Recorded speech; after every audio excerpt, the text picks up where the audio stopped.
Hello there. Happy New Year to you as well, Moontones. Hello, everyone. Yeah, I made it. I was running all over the place today.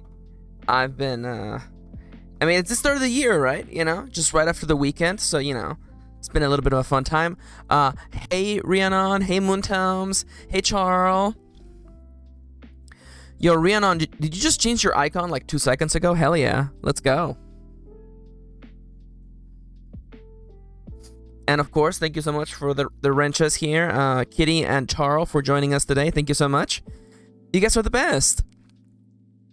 Honestly, like, on the screen, people can't see it because I disabled icons just in case, because you never know. But it's funny because I've known you as that previous icon forever, but honestly, let's go. You know what? I'm here for it. Hey, Alex. Welcome to the stream, everyone. Yeah. I gotta say, I was almost late to the stream because I was playing that typing racing game. I wanted to warm up for writing today, and I'm like, oh, I'll play a couple rounds, and then I'm like, oh no, it's almost time. I have like 2 seconds to finish setting things up. I've been having a lot of fun with that game. I play before stream just to like warm up my fingers, and to just remember how terrible my typing is. Also, by the way, as some of you already saw online, yes, it's true. We have a brand new layout. Look at this. Also, look at this. Yeah. We have a nugget counter. We also have a Pomodoro timer. Let me just like, oh, look. It's going now. Look at that. Look at it. Yeah. So now y'all will be able to know when the cycle's over. It's also good for people watching, you know, after the fact. You know, like new icons for everything. Thank you. I just got it done this morning. Yeah, I had a mental image.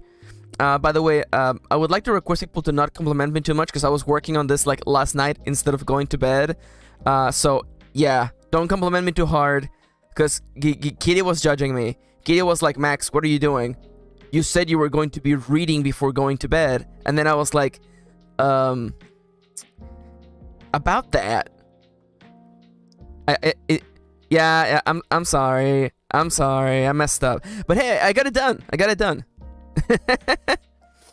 Also, yes, I am allowed to roast myself. I'm definitely allowed to roast myself. Also, yes, I'm also very proud of the nugget counter, by the way. I wanted it to look like the collectathons from my youth. Like I wanted it to look like the menu for like Banjo-Kazooie, where like you have collected, you know, 69 thingamajigs. And I found a gif of a rotating chicken nugget that was like perfect. But yeah, we're back. Also, by the way, I already kind of changed to this page, but yeah, by the way, the schedule for this week is up. Yeah, we're going to be doing writing on Monday, Wednesday, and Friday. Tomorrow we're gonna go back to roll for novel, and I have a little idea for the format, by the way. Because previously, last time we did roll for novel, we went into writing. Oh my god. Yanto is at the door to the studio, and he's like, "Let me in. Let me in, Max." But we all know what happened the last time I let Yanto into the room. He stole my chair. Yeah, hey, price to pay. Happy New Year. By the way, it's true. Happy New Year, everyone.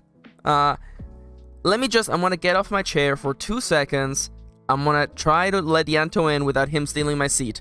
Let me just give this a try.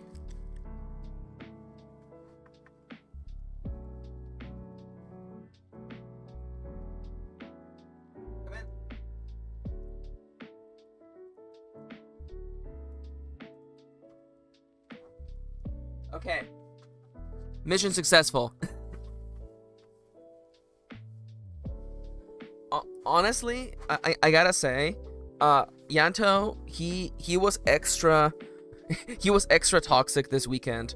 He stole my seat, like, I'm gonna say like half a dozen times over the weekend. He just kept going for it. You know, I would get up to go to the bathroom, or I would get up to, you know, I don't know, do anything, like, let him into the room.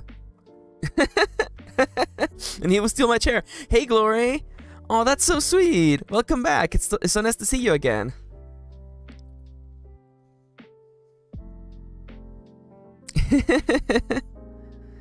Hell yeah. Yeah. Let's get all cozied up and let's try to be productive today. Or just relax. I mean, it is just the second day of the year. But, you know, over here, you know, I want to get some writing done. I am participating in NuGGIES, which Mars pointed me to last stream. NuGGIES is kind of like NaNoWriMo, except it's in January. It's not officially licensed. I do have to say that. It's being organized by Vtuber Writes on YouTube, and honestly, for what it matters to us, it's just another great excuse to write and try to do our best. Oh, also, by the way, I actually didn't finish saying this because Yanto was at the door. But yeah, we're going to be doing Roll for Novel tomorrow. And instead of going into writing, instead we're going to actually brainstorm, like, the events of the novel. I feel like that would be more fun. And if we make a whole, like, actual outline, I'm actually thinking of putting it up online. Just like Creative Commons, whatever. The public domain version of Creative Commons, where it's just like, hey, anyone can use this outline to write the book if they want to. I think that would be pretty cool. Also, on Thursday, we're going back to Gaze in Space. That's going to be really fun. I'm really excited to do that again. Especially because the author of the role-playing game, Sean Tompkin, I told him that I was playing his game, and he was like, ooh, I gotta watch the VOD. And then I was like, no, don't do that. No. You know when you want to get someone's attention, you know, I'm like, hey, pay attention to me. And then they pay attention to you, and then you're like, no, not like that. Yep. Honestly, Sean Tompkin is such a good guy. He's the author of, oh, hell yeah. No, honestly, like, you know, again, I want cozy vibes on this stream, right? You know, and, you know, if you don't have ideas, that's cool too. But if you feel like it, you know, if you feel like giving more ideas during a stream, jump right in and, you know, recommend ideas during the role-playing stream. We're also, you know, I'm also taking ideas, you know, during Roll for Novel as well. So you're welcome, you know, if you're up to it to, you know, participate. For a second, I forgot how that word goes. But yeah, we're currently during the hell yeah, the vibes. So, the goal of today, for me at least, is to get some writing done. We have just started chapter 6 of Trip, which I have to announce, by the way, that Kitty and I did a lot of talking. We went on yet another date on Saturday, and we talked about Trip. I talked about my ideas for Trip and what I wanted to do with Trip, and Kitty gave me some amazingly incredible ideas for the book, I'm not gonna lie. So I think we're gonna be splitting Trip's book. Instead of making it really, really big, I might make it, you know, a 3-part series. I have incredible ideas for the covers / the core concept of the book.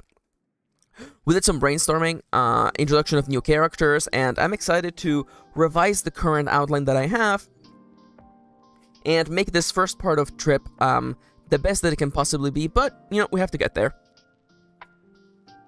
At this moment, it doesn't really change much of what we're writing today.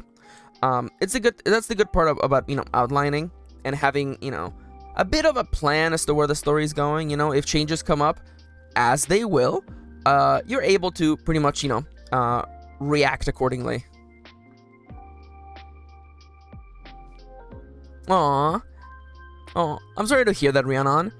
Who says, with my new schedule, I can't join the live stream for Roll for Novel or Gaze in Space, but I should be able to catch most of it, if not all of those streams. Oh, that's awesome, though. And again, you know, for anyone watching this or watching the VODs, you know, there are VODs if anyone wants to catch up on the other stuffs. Oh, that's so awesome. Oh, by the way, Timberwolf is here. Hi, Timberwolfie. And yeah, happy 2023 to everyone. And Rhiannon says, I hope so, at least, because they've inspired me to jump back into writing, and I've written 1,000 words since Friday. Yo, let's go! Let's go, Rhiannon. That's awesome. I'm so happy for you.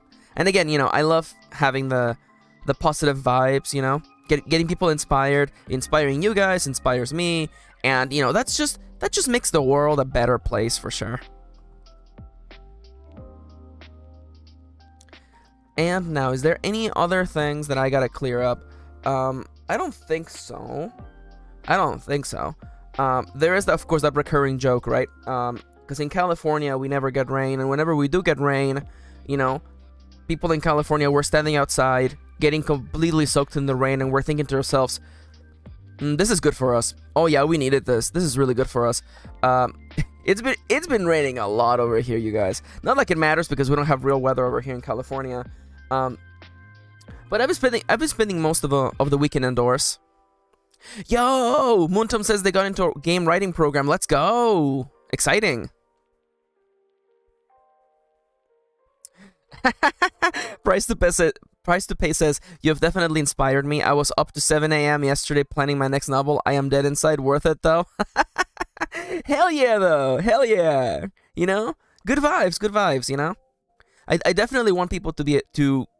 My goal is people come on the stream and then they get out of the stream more inspired and excited to write than they were before. That is my goal.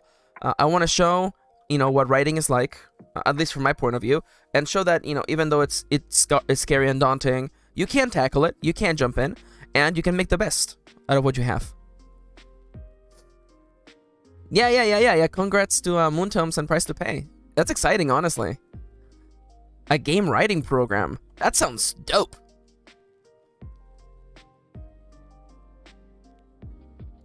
Now, what else do I have on here? Yeah, for anyone who missed it, I was late. I was almost late today because I was playing that typing racing game. It's too much fun. Honestly, like, it has a really good gameplay loop because every race is like 25 seconds of just hardcore typing. And I joke that I'm terrible, but at the same time, you know, I look at my stats at the end and I'm like, oh, I had 99% typing accuracy. But internally, I'm like, that was the worst race of my life. Oh my god.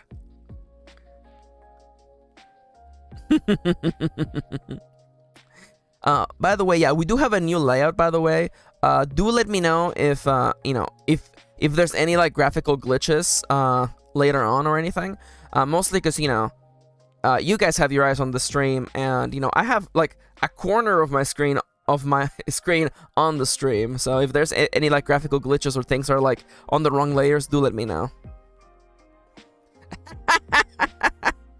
That's so good. Price to Pay said, awesome stuff, Moontums. I'm sure you'll ace it. To which Moontums replied, oh, I ace everything. Waves a sexual flag. Hell yeah, Pog. Mika hype in chat.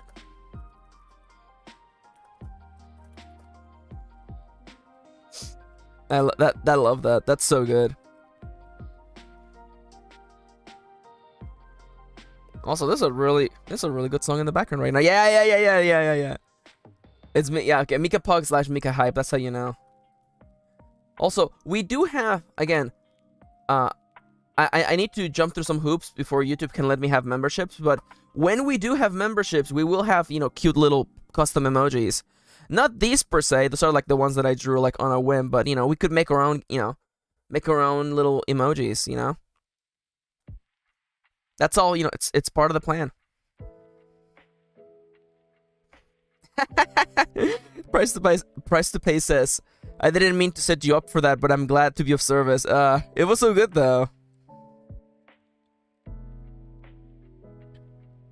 Charles, a wrench in the chat says, my brain is hyperfixating on old OCs, but I really want to work more on my book today. I am at the point where I know what I want to do plot-wise, so I just need to write. Yeah. No, I have a bunch of stuff that I need to do with Trip's outline, but it doesn't immediately change the writing process at hand. So instead of, like, it's really easy to fall for, you know, the shiny plot bunny and be like, maybe I should go do that exciting thing. But no, I can wait. There's no rush.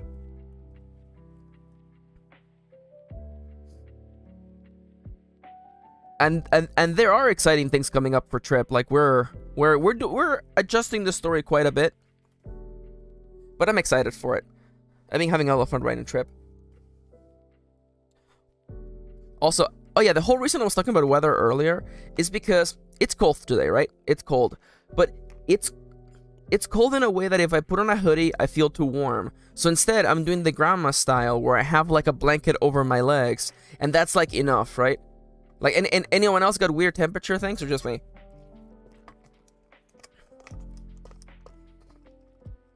You know, I'm like, a full hoodie? Not good. Just a blanket over my legs? Now that's the stuff right there. I am slowly ascending to my abuelita status. Also, Glory asks, what's your favorite candy? And I'm gonna be entirely honest, and does this make me a hipster? I don't know. I actually don't need a lot of candy. I actually don't need a lot of candy. Like, I'm thinking, like, what are my, like, candy adjacent things? Yo, Moontome's walking around with a coat on my shoulders at the moment. Oh my god, like a cool anime character. Charlie says, I am so sensitive to temperature. I take off, put on my hoodie a million times per day. Same. That's why, you know, you gotta go for a zip-up hoodie. It makes it easier, you know? Like a regular hoodie where you have to, like, you know, wrangle the whole thing up of your face. No. That's a no-go. Rhiannon says, me, I had a sweater on earlier, then went for a little walk and immediately felt like I was overheating. I know, gosh. Oh, Timber Wolf says, I really like the Nuggies counter, by the way. It makes me laugh whenever I look at it. I know, it came out so good. By the way, that is a dynamic counter, by the way. So, you know, as more Nuggies are donated, which reminds me, by the way, you know, the best way to support this channel, anyone who's watching the VOD or watching this live, is supporting me on coffee.com/MKirin. Every time you donate, you get warm, fuzzy feels. You'll get to support my channel, and I get Nuggies. And by me getting Nuggies, I mean Yanto gets Nuggies, as you can see on the little counter on the screen. So far, Yanto has 9 Nuggies he can, you know, devour whenever he wants to. So just saying, you know, as the Nuggies come in, I will be updating the counter. And now, Price to Pay asks, anyone have any tips for turning the brain slush of your brainchild into an actual book that makes sense? I can always figure the start and the end. It's the in-between getting there that is a mess. Oh, yeah. So, let me first and foremost, because I left Glory hanging. Now, first off, my favorite candy. Now, I guess that I am a sucker for anything with, like, peanut butter in there. You know, like a Reese's peanut butter cup. That's nice right there. I do feel like if a candy bar has peanut butter in there or some sort of peanut related goodness, then I think I'm good to go. Snickers is secretly goated, but again, I don't eat them very much because I have been effectively cutting sugar for like the last 5 years, so you know, I try not to eat sugary stuffs, but definitely I guess the answer would be anything with peanuts, Reese's peanut butter cups, and Reese's Pieces is also good. And, of course, Snickers. Nice, it's not the best, but it's good. Honestly, that's fine. Now, Price to Pay asks, okay, so, is there any advice for turning, like, your brain slush idea into an actual book? Well, here's the way that what I recommend, is that, you know, if you have the start and the end point, what I recommend is trying to break down a series of events between those 2 points in time, you know? If you know where the story starts and you know where the story ends, just taking a second and just making like just literally a bulleted list on a document and be like, okay, well, if character starts here and wants to go there, what needs to happen in between?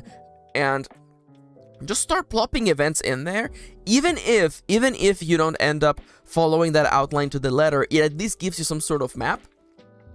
You know, I definitely, the way that I mentally envision it, especially the way that you're describing it, is that you have a map and you know that you want to go from point A to point B, but the rest of the map is blank. So the goal of this exercise would be to figure out the layout of the land, if that makes sense. Rhiannon says, my story used to have Snickers with the almond butter. Ah, that sounds so good. And it was the best. I loved it so much. And then they took it from me.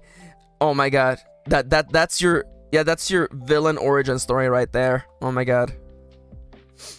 Also, Charles has really good advice for a price to pay. Write stuff down, organize ideas, concepts, events like that you would like to happen, etc. That's what I like to do. Yep, that's good advice right there, you know? It's good to just like always write down all the ideas that you have. On Saturday, well, Kitty and I were on a date and we were, we sat down with some cookies. Again, goated. This cookie shop had like day-old cookies, and it was like a pound of like mini snickerdoodle cookies for less than it was like $5. It was incredible. Oh my god. And we were like eating cookies, having coffee, and we were talking about Trip and what we could do if Trip was a longer book series. And I was writing everything down. Kitty had some incredible ideas, and I know that she isn't in chat yet because she isn't like blushing, but honestly, those ideas were incredible. You guys have you're not ready for what Trip's gonna be. Oh my god, so good, so good.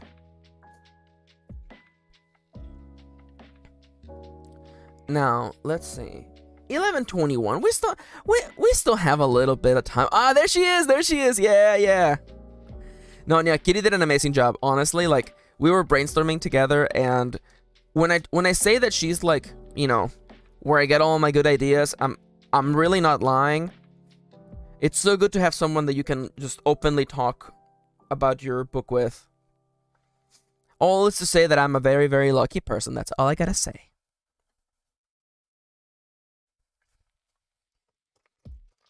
Let me just take a quick sip of water. Also, because I know some people have said that they have really been enjoying the streams, and I really appreciate that. I actually, it actually means a lot to hear that.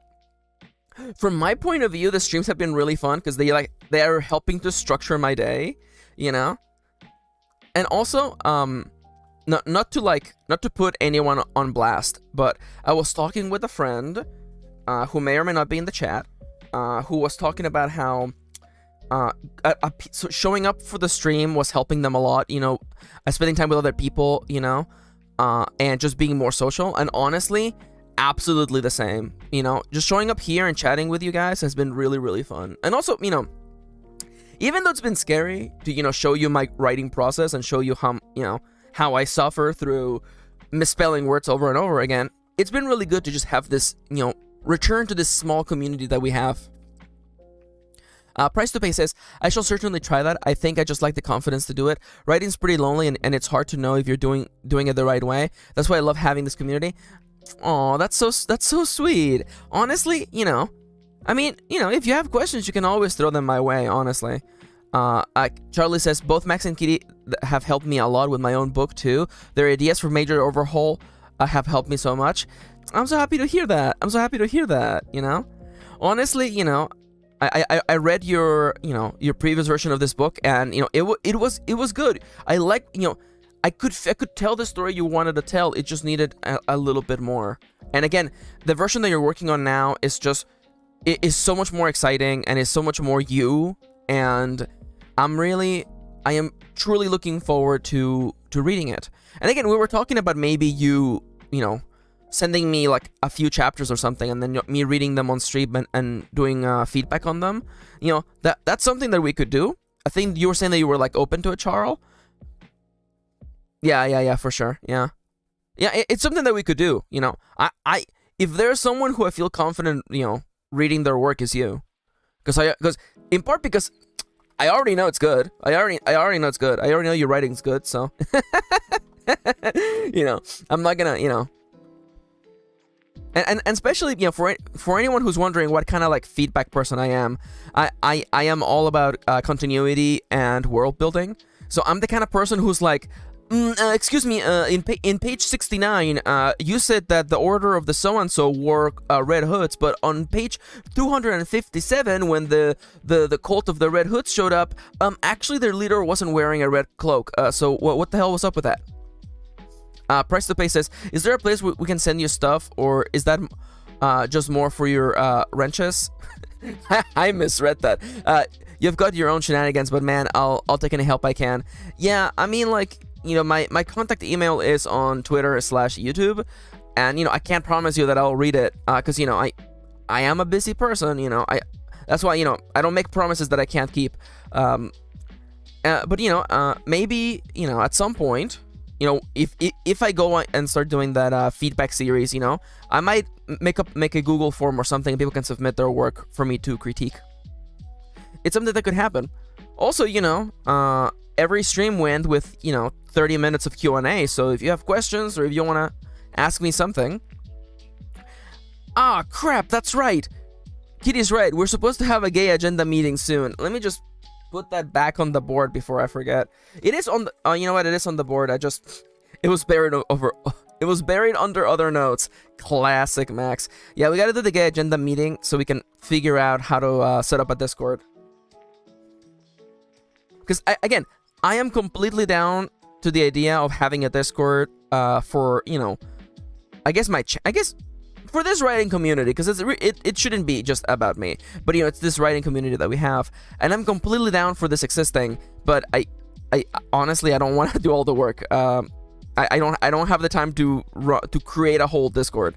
Yeah, I can mod it, but I definitely need someone to help me make it. No. Price to Pay says, I apologize for putting you on the spot. No, don't worry about it. Absolutely don't worry about it. Charles says, I have 2 chapters I would like to polish plus send to you, but let me know what's the term of service for the streams. My book is a lot of death, so I want to make sure it's good for the stream. Yeah, no, it's probably, a part of me wonders if I would have to read it in advance. And no, not that I don't trust you. I do trust you, but also I wonder if, like, I like doing things live, but at the same time, yeah, we gotta figure out the terms of service. Yeah. And again, it's kind of weird, by the way. I have the analytics, by the way. Most of the people who watch are actually between, like, oh my god, most people who watch are in their 20s. I'll just say it like that. So I'm not particularly worried about. Oh yeah. Honestly, a list of triggers would actually, like, super work too. But I'm not particularly worried, especially because, again, I've read your writing, and even though you said there's a lot of death, I know that you are not A, doing it gratuitously, and B, doing it in a way that is, like, offensive. So, again, context is as important as content. No, the content is as important as the context that it is presented in. I think that's what I wanted to say. Kitty says, just change all of the mentions of death to the TikTok terms like unalive. Oh, yeah. And so appeared Ites, the crowning saint of unaliving. Yeah. But yeah, Fira, servant of unalive. Oh, that's my favorite.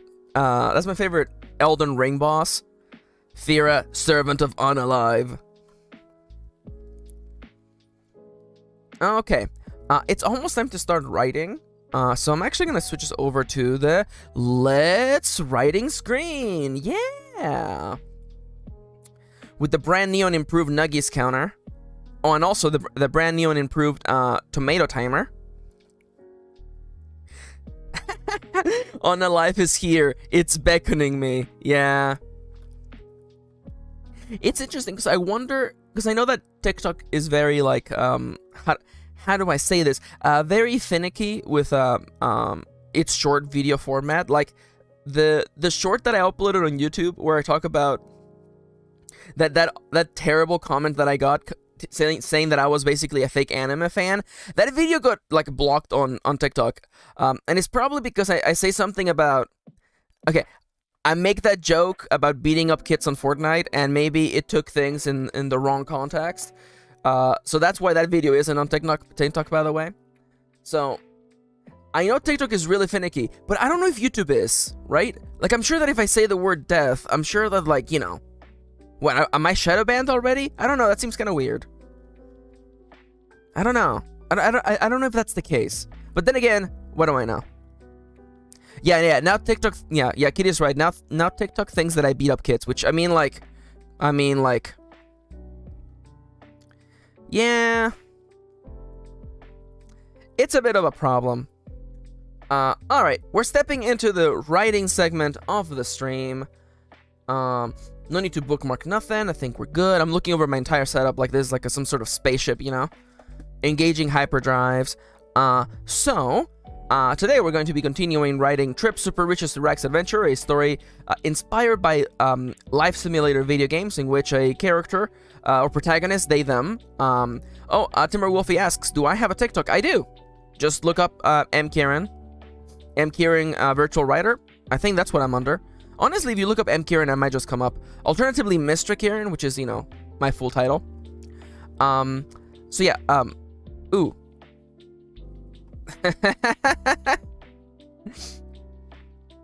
They did the on a live thing in Spectacular Spider-Man when Deadpool showed up.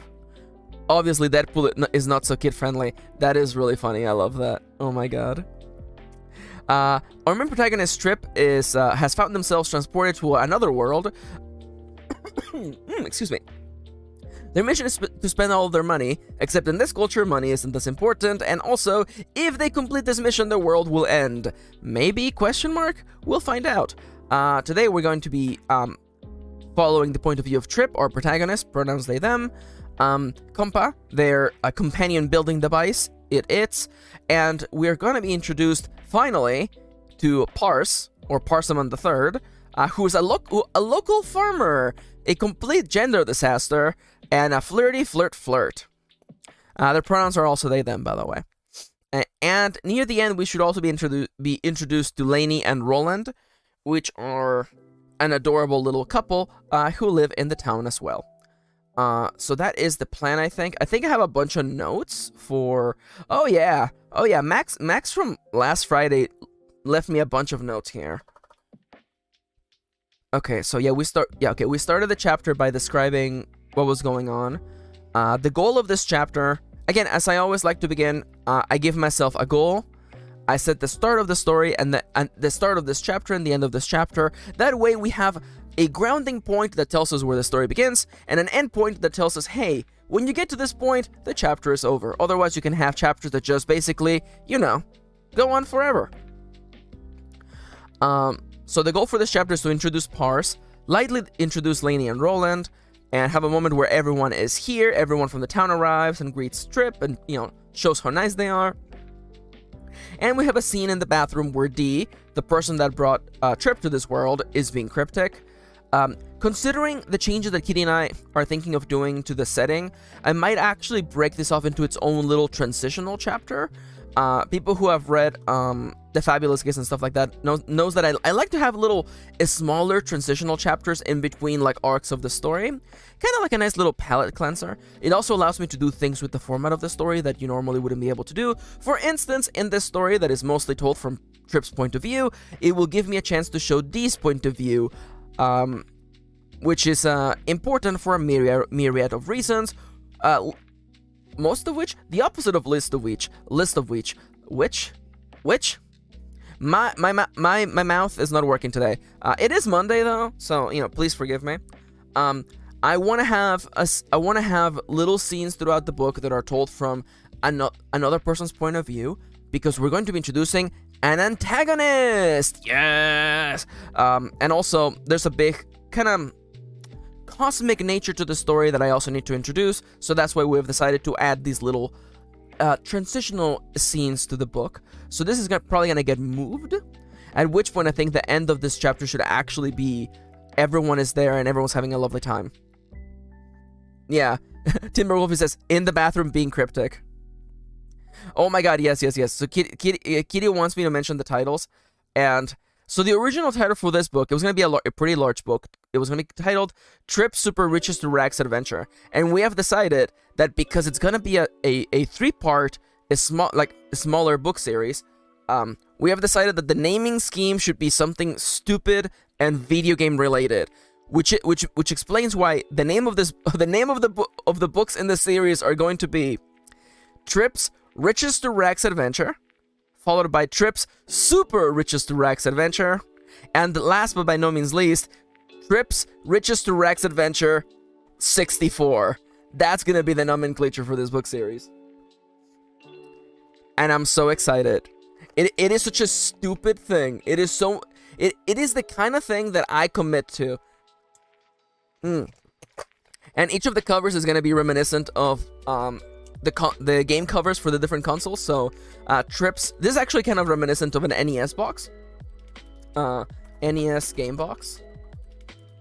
For anyone who caught the reference, let me see if I can find an image of one of them. I know, I'm so excited. I'm so excited too. Here you go. Yeah, it's kind of, you know, that's kind of what I was going with this little image right here.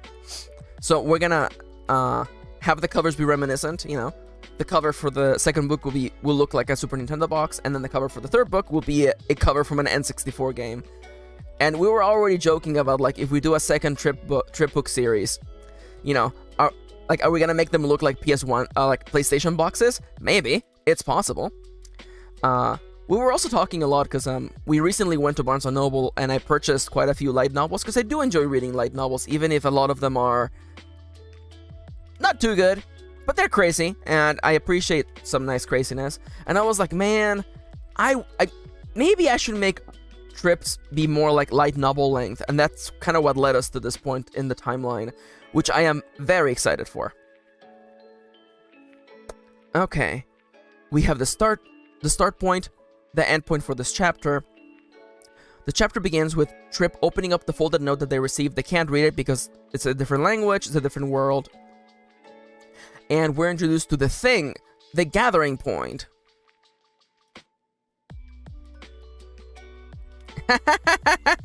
Price to pay says, I'm an idiot. I said, like, why 64? That's so random. Yeah, no. It will be easier to read once you see the cover that we're thinking for the third book. I'm actually even thinking of commissioning someone who does 3D models to try to make like an N64 style, like low poly Trip model to have on the cover of the book. I feel like that would be like really fun. Let me see the last couple sentences. The thing, which by the way is the name of the gathering place. We explained this last session. I'll explain it another day. But the thing was located right in the middle of the county, surrounded by small blocks of no more than 2 or 3 houses each. It didn't seem like I was. Oh, really? Charlie says, psst, if you don't already have someone in mind, Winnie's 3D models are so good. I wonder if maybe I was already thinking of commissioning Winnie. Dun dun dun! Yeah.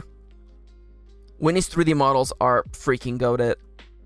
I'm already putting it on the budget list to like commission Winnie to do the 3D model, the low poly 3D model for Trip. But again, you know, that's still a little bit ways, but you know, we're thinking of this stuff in advance, you know? Though I was alone on my quest for a ridiculous house. Most of the houses we passed as we made our way to the thing were single story or no more than a couple rooms. And no more than a couple rooms. Okay, yeah, so we described some sort of gathering place. Have I actually... Okay, it's made of sandy yellows, a small ramp leading to the double doors. I wasn't quite there yet. There's a park. Okay, yeah, so this is the point where I pulled away. I described the building, then the camera basically pans away, and we see the rest of this little place over here. We're gonna be beginning to this writing session by Trip walking into the thing. We're introduced to the alternate reality versions of Helena and Holly. And as they're sitting probably at the bar or some sort of place, Parsimon, also known just as Pars, the little flirt, is gonna scoot over and just be a goddamn flirt. And I think that's a good point for me to just stop babbling about and just start babbling, but while also being productive and putting down words. So in that case, let me take a sip of water. Oh, this song is so good. Someone in the comments being like, oh my god, Max is always like, this song is good. Yeah, because all of these songs are good. All of these songs are good. Alright, so I get to actually use our fancy new thingamajig. So I'm actually going to start the timer on the screen in 3. Oh, by the way, if you feel like being productive today alongside me, please consider respecting the timer, having times of intense focus, and then taking a little break, getting up, moving around the room, drinking some water. Spider-Man. We're gonna be starting the timer in a little bit. Yo, yo, yo, yo, yo, hell yeah, yeah. Every time I say the song's good, everyone should take a sip of water. So I'm gonna start the timer in 3, 2, 1. Ooh, look at that. Just as the song ended. Alright. Though I was alone in my quest for a ridiculous house, most of the houses we passed as we made our way to the thing were single story and no more than a couple rooms. They all had pretty large lots though. Lots though. I should have this be... Let me just attach that to the previous paragraph, and we're starting right here. The date today is 1/2/23. Oh, catch me getting the date wrong one of these days. And it's a Monday. We're starting at approximately... Let me just cut this real quick. We're starting at approximately 26,440. So that's where we're starting up. Copy this. Undo all the damage that I did to the manuscript. All right, and now we're going. They had all pretty large slots too. I couldn't help but wonder why people didn't make use of them. Wonder why people didn't make use of them. They're, as far as I could tell, the most people did with their lots, with their large lots, was have little gardens, maybe a little a little field of homegrown crops, but nothing else. They didn't even seem to mind the wilderness creeping in.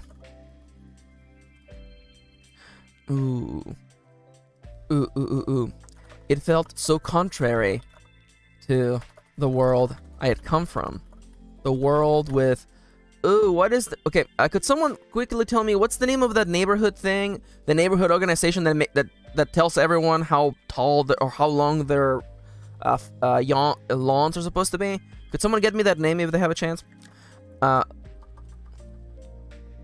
It felt so contrary to the world I'd come from.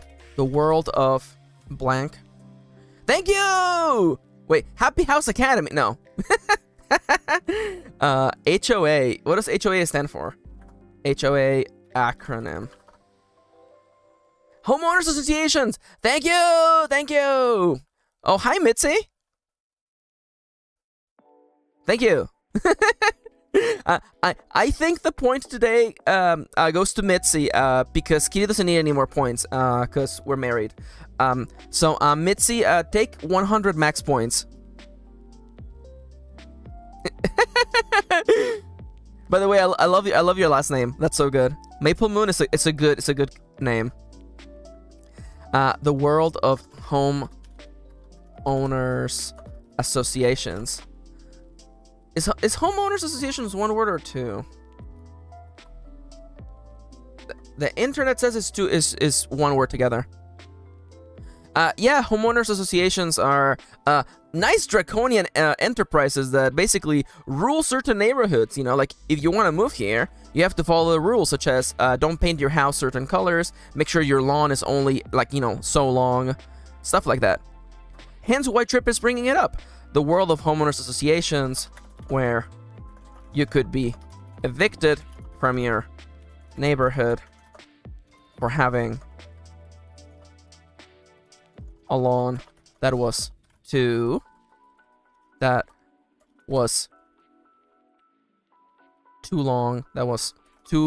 or unkempt.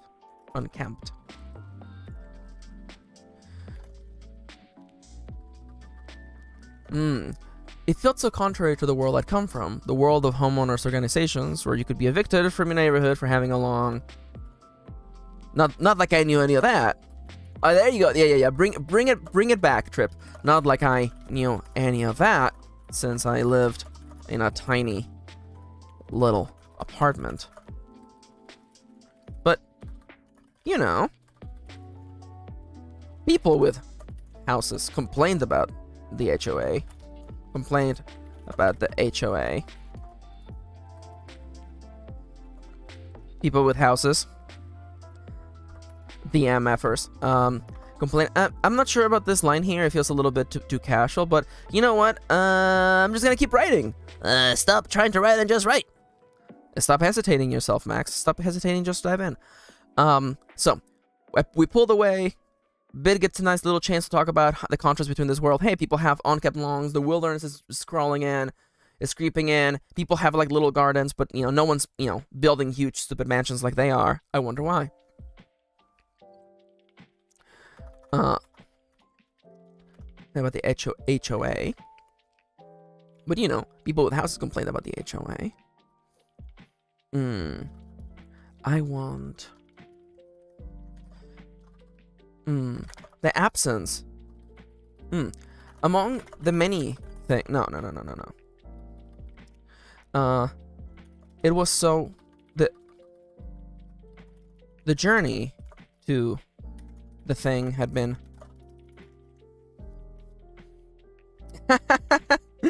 Price to Pay says, I wish we had that over here. People's gardens here in Northern Ireland are barren wastelands filled with old mattresses and fridges, etc. That's incredible. Yeah, I guess I realized that the HOA is strictly like a suburban American thing, now that I think about it. Might be worth something bringing up. The journey to the thing had been... You know what? I like that. The journey here had been nothing like walking down the sidewalk of suburban America. The houses were spread apart, each with a little piece of wilderness.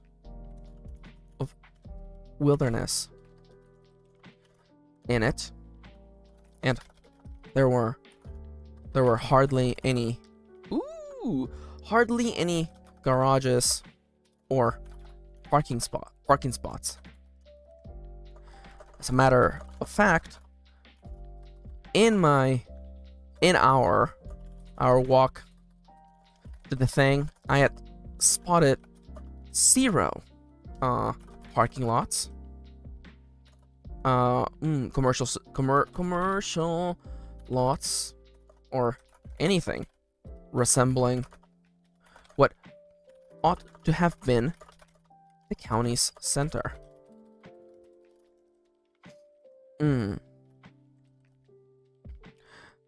Ought to have been the county's center. In my world, that would have been the mall, surrounded by a huge and empty parking lot. But here, it was nothing like it. There was the thing, this huge round building, but around it, this huge round building that had, was it surrounded by a little park? Double checking. Gathering place, high ceiling, yes, small ramp. Yes, it's in the middle of a park. This huge round building in the middle of a park. Surrounded with a collection of small houses. There was the thing, this huge round building in the middle of the park, surrounded by a collection of small houses.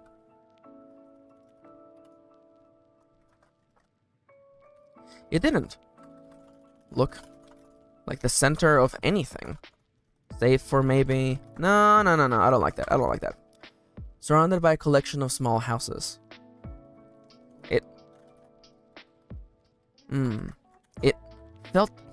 It felt strangely isolating. Isolated? And yet, this was supposed to be the place to be. It was supposed to be a gathering place. Though. Okay, now this is a good time to bring us back to the present. Bring us back to where Trip is. Hmm. Uh, all things considered, no. Supposed to be a gathering place. I guess it looked like one. It looked like one. No, I don't like that. It feels loosey-goosey. It doesn't have certainty to it. Well, sure. Looks like one though. No. Kind of looks like a church. This place kind of looks like a church. I said under my breath. I said under my breath. I was glad to have kept quiet. Since Kompa was quick to ask me to clarify. Oh, it's nothing. It's nothing. Well then, hard. No time beating around the bush. Well then, pard. Kompa shot me little finger guns. No time. Although I guess to trip they are finger guns, though I don't think there's firearms in this world. Maybe? I don't know. Showed me little finger guns. No time. No point. Standing about. How about we go in? I feel like I need one more line leading us into this shot right here. Oh, I know exactly what. I considered the thing with its round shape, pillars on its sides, at its sides, and the rounded, and the domed roof. There you go, domed roof.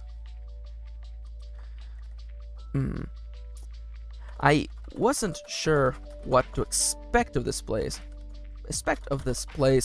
Though I knew one thing for certain.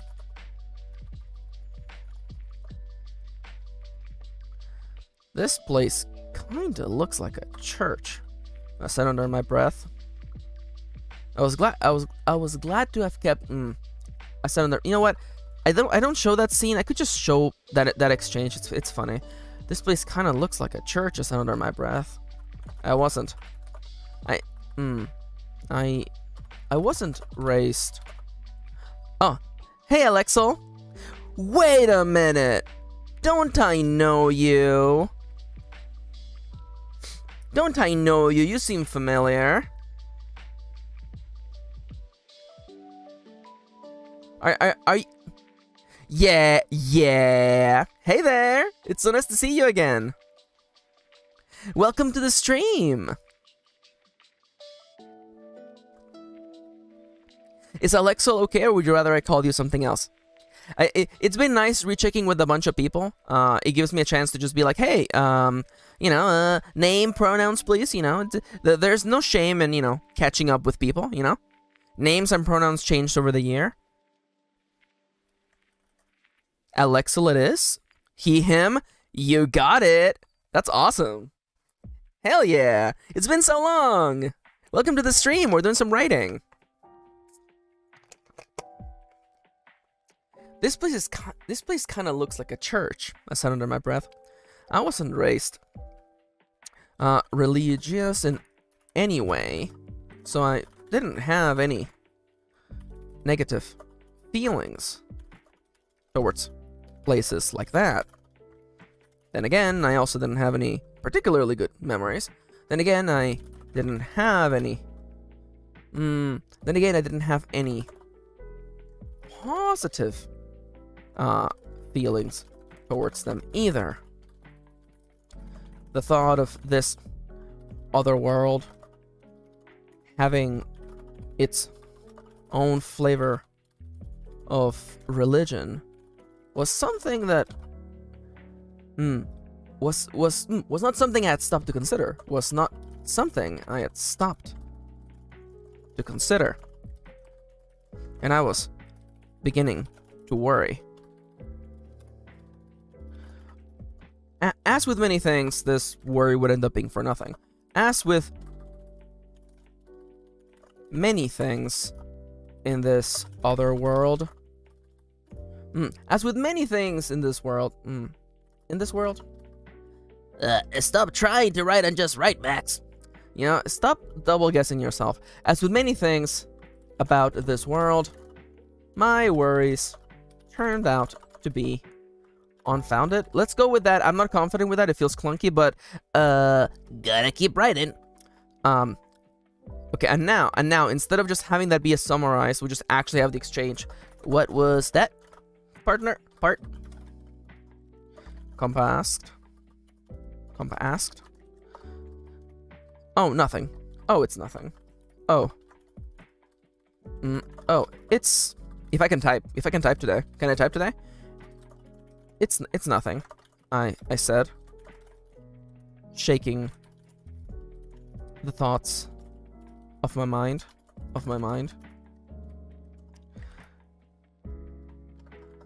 Well then, Pard. Compa shot me a little. You know what? We can actually remove this just to speed up this exchange. Well then, Pard. No point standing about. How about we go in?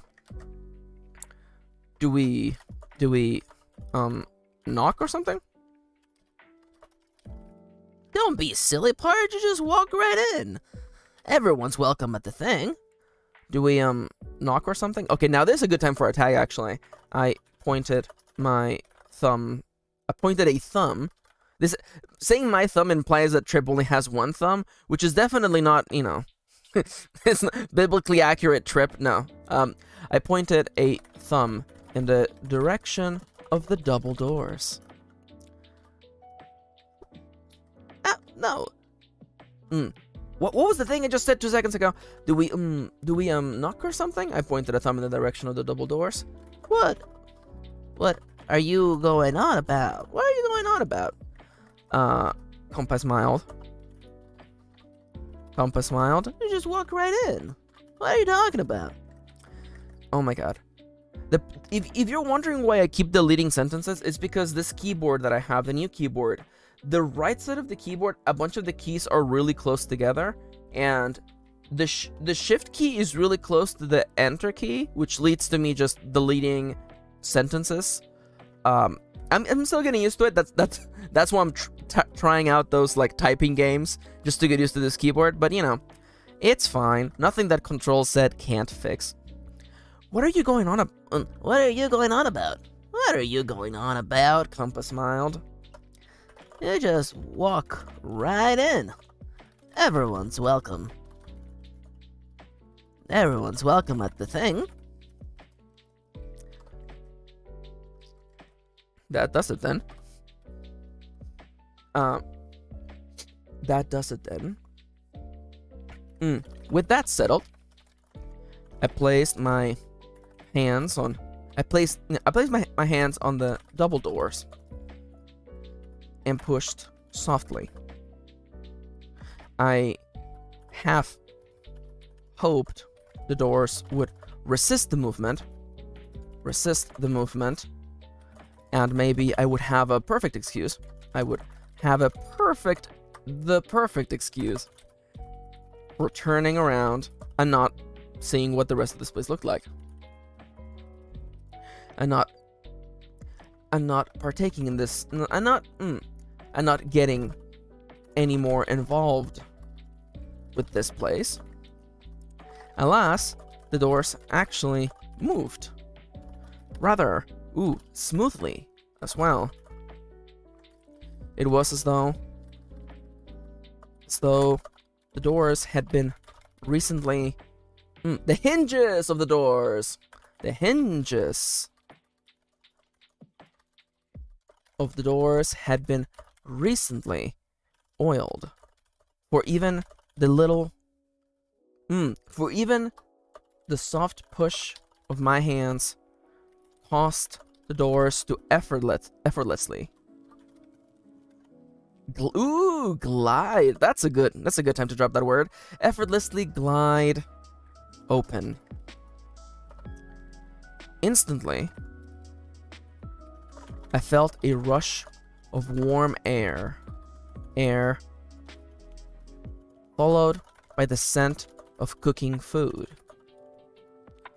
I didn't recognize. By the scent of cooking. You know what? By the scent of, burning wood. There's something here. I feel it. By the scent of burning wood. I was suddenly, no, I already had it instantly before. I was reminded of camping with my family. Of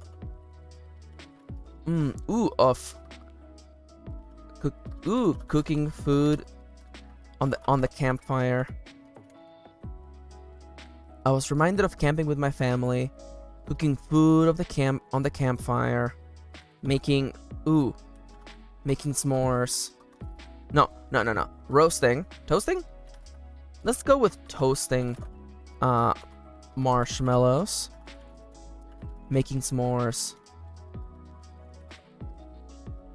not having a single care in the world. I had no way to know if those experiences were if the people of this world could somehow relate to those experiences. I had no way to know if the people of this world could relate to my experiences. But maybe we found two ways to arrive at the same feeling of homeliness. Is that a word? The sense of feeling at home. But maybe we found two ways to feel safe and at home. We found two ways to end up at the same emotion. The same emotions. Feeling at home, feeling safe, being in good company. That being said, the room was actually that being said, it looked like I was early.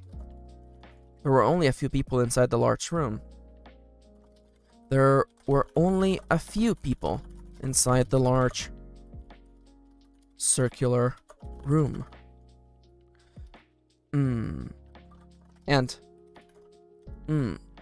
were only a few people inside the large circular room. So much that they how about we just leave it there for now and move on to the next sentence. There were only a few people inside the large circular room. Ooh, no, I feel it. The gremlin enemy wants to add more to this sentence.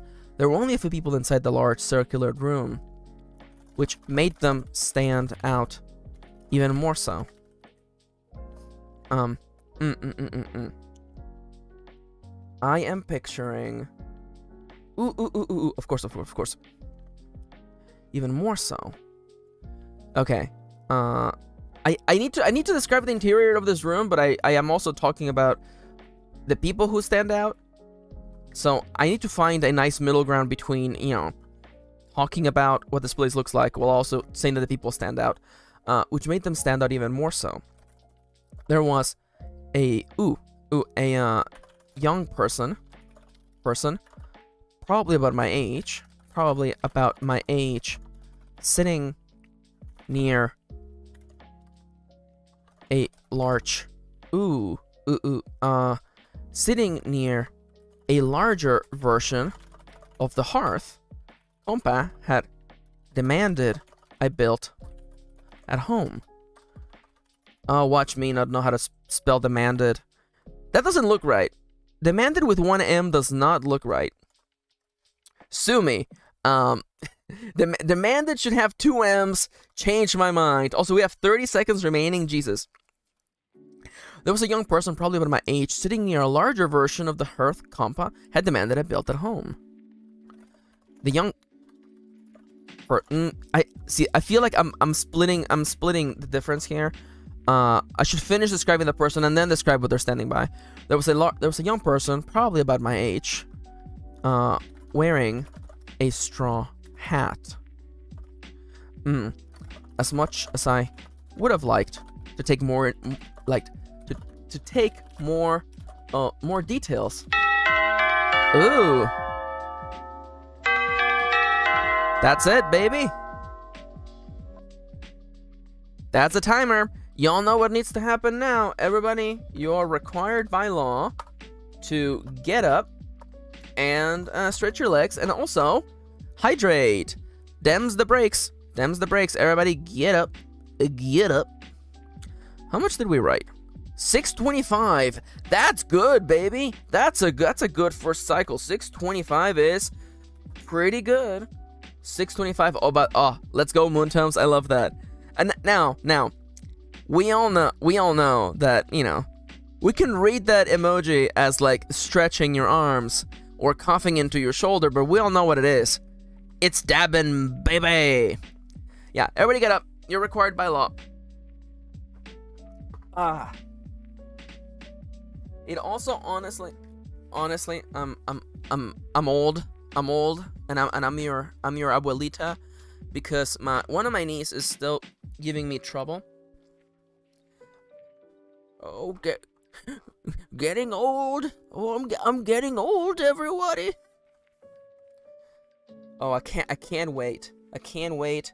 All of us millennials in the old folks' home, just being absolute menaces. The world is not ready for us.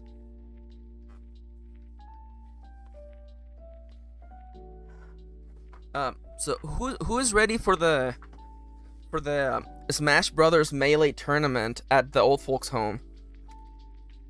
I guess it could be Brawl. It doesn't have to be Melee.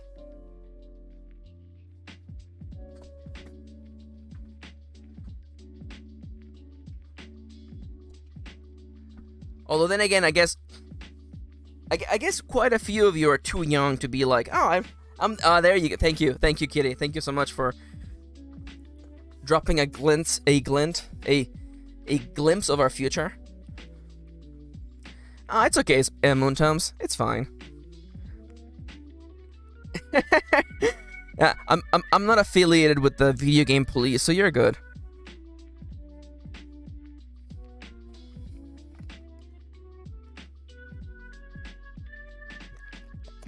Honestly, though, oh my god, EC pickings, let's go. Also, Alexel, yeah, totally feeling it. Alexel says, it's an old man at 34. Honestly, though, I'm gonna tell you, not to make you feel extra old, but I'm not 34. I'm almost there. And, like, Jesus Christ. Like, I can't believe that I have, like, I have an old person bad knee.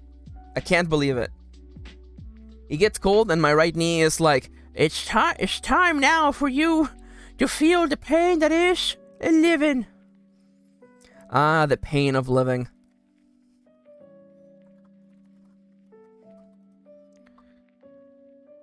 Yeah, okay, Kitty, that's not fair. That's not fair. You built your character specifically to have joint pain. That's all I gotta say. Okay. You didn't build your character, but let me just say that the random number generator gave you all of the stat boosts to joint pain. Arthritis privilege. How dare you? That's the opposite of privilege, and you know it.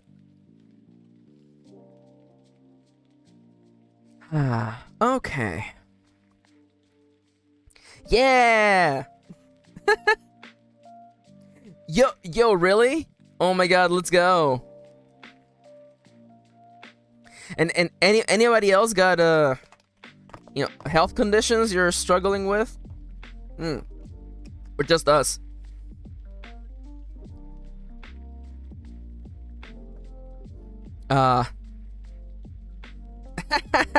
Moontum says I'm 95 according to my joints.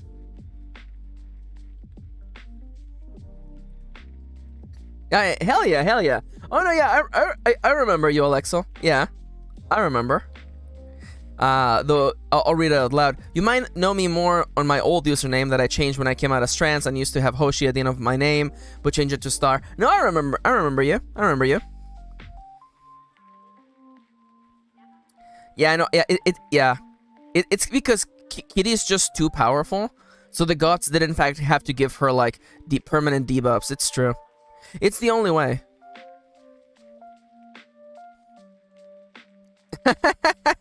So Lernia says, I have sleep weirdness. It's why I always miss the start of a stream.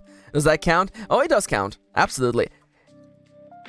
On this stream, we're all valid. Honestly.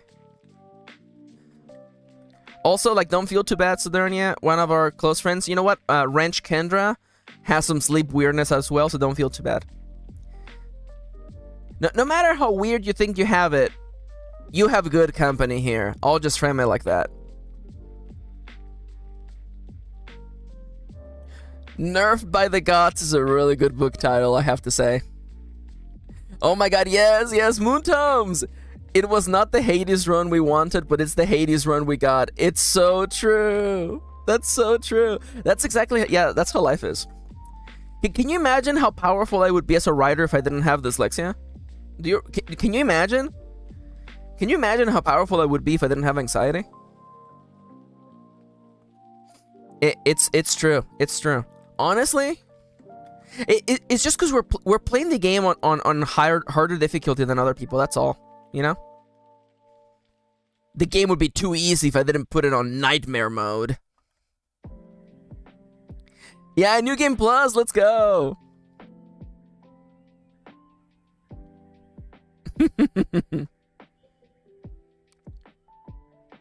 Alex, were you entering the Konami code? Is that what you were doing? Oh my god, I feel so old saying those words out loud. The Konami code. A thing that only people who played old games know. Back in the ancient time of yore, when Konami released video games.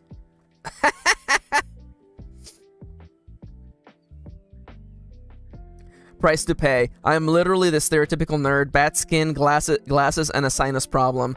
Honestly, like, dude, you're in good company. Don't worry about it.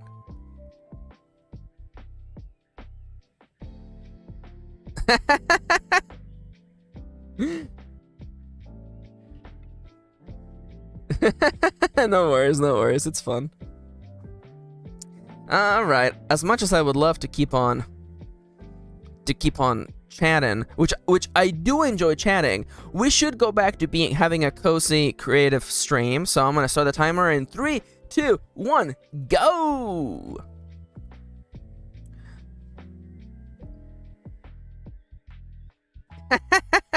Muntum says we're having Silent Hill again soonish, even though I only care about the pretty one with the flowers. Yeah, I'm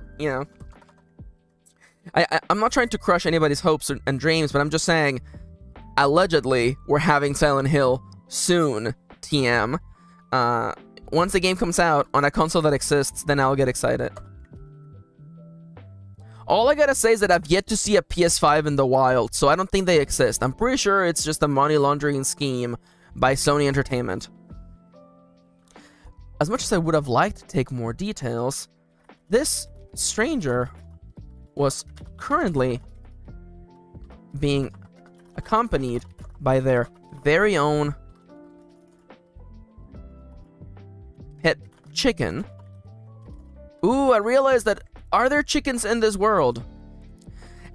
Alexo has a PS5. I don't believe you.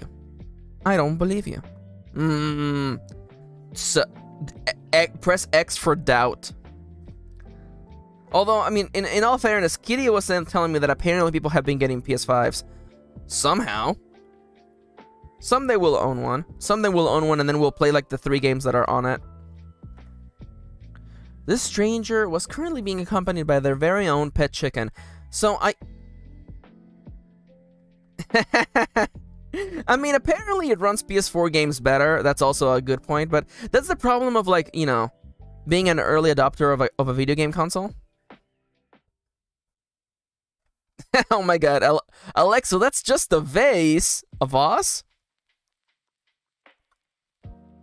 Also, Rhiannon makes a really good point. You know, buying a PS5 in this economy? At this time of day? In this part of the country? Centralized exclusively within my wallet? By the way, I do want to let you all know that if you want to support me and help me buy a PS5, please consider going to coffee.com/MKirin. You get warm feels, you get your message read on stream, and also I get nuggies. Nuggies that do increase the nuggies counter, by the way, over here in the middle of the screen. This stranger was currently being accompanied by their very own pet chicken. Or something that looked kind of like a chicken. This sent me down a spiral of uncertainty. Did people have pet chickens in this world?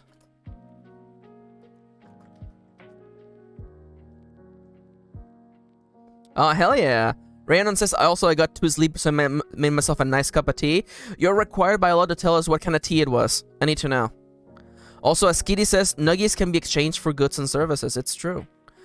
This sent me down a spiral of uncertainty. Did people have pet chickens in this world? What did that mean for the cat versus dog argument? Did cats exist in this world? I wasn't sure if I was ready to exist in a world without cats, though I didn't exactly have much of a choice. At the moment. Charlie comes in. Trip, people have pet chickens in your world. That's a really good point. That seems like something that might come up in dialogue. But that's a yeah. Did people have pet chickens in this world? Like a normal thing, or just a thing that people do because they also want to have some eggs every once in a while? I wasn't sure if I was ready to exist in a world without cats, though I didn't exactly have much of a choice at the moment. As Kompa and I walked deeper into the... I feel like I promised... Fresh eggs are pretty good, Charles. I feel like I opened this paragraph promising that I would mention the people inside of the building, and I'm letting the reader down, so let me just see if I can somehow get us to describing more people in this scene.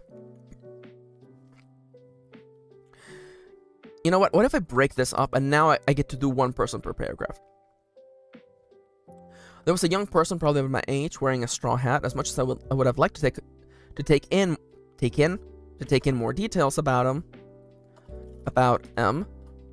The stranger was currently being accompanied by their very own pet chicken, or something that looked kind of like a chicken.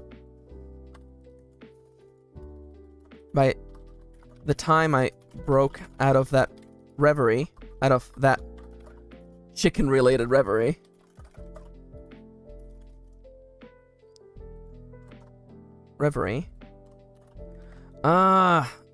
okay, maybe I leave this person for last then. Okay, let me, because I see the flow of this chapter, and I want to get here, and this is a good place to continue the scene, which means I have to fulfill the promise that I set up here, which made them stand out even more. There was a person with bright red hair. There was a person with bright red hair moving some chairs. Moving chairs closer to the center of the room. There we go. Closer to a larger version of the hearth. This chicken content is amazing. Thank you, Timber. Closer to a larger version of the hearth that Kompa demanded I built inside our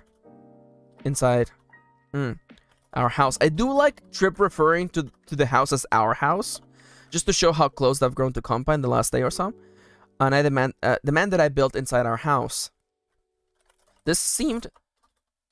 The hearth had a wide rim around the...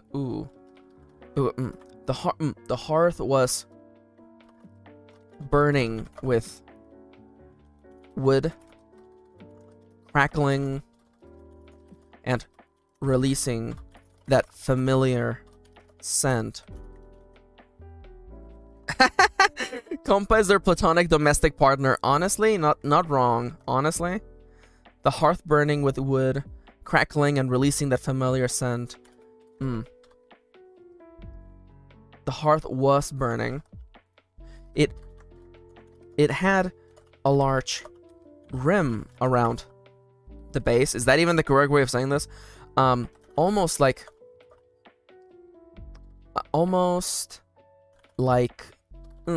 as though a base for people to sit at and chat closer to the warmth. Oh, hi, Sometimes. Welcome back to the stream. By the way, Sometimes, I feel like I asked you and then I forgot, in which case I'm very sorry. Do you have another name that you like to go by? I'm just double checking. If you're cool with Sometimes, that's fine. I just wanted to double check. In part because I think you already told me and I forgot. At which point, you know, say instead of just calling you by the wrong name like I did with Benny, I figured, you know, instead of having to do a YouTube apology video, I'll just ask you up front. Cecile. Ooh, that's a pretty name, Cecile. Am I pronouncing it correctly? Cecile. Ooh, I like with the little accent too. Ooh. How to pronounce?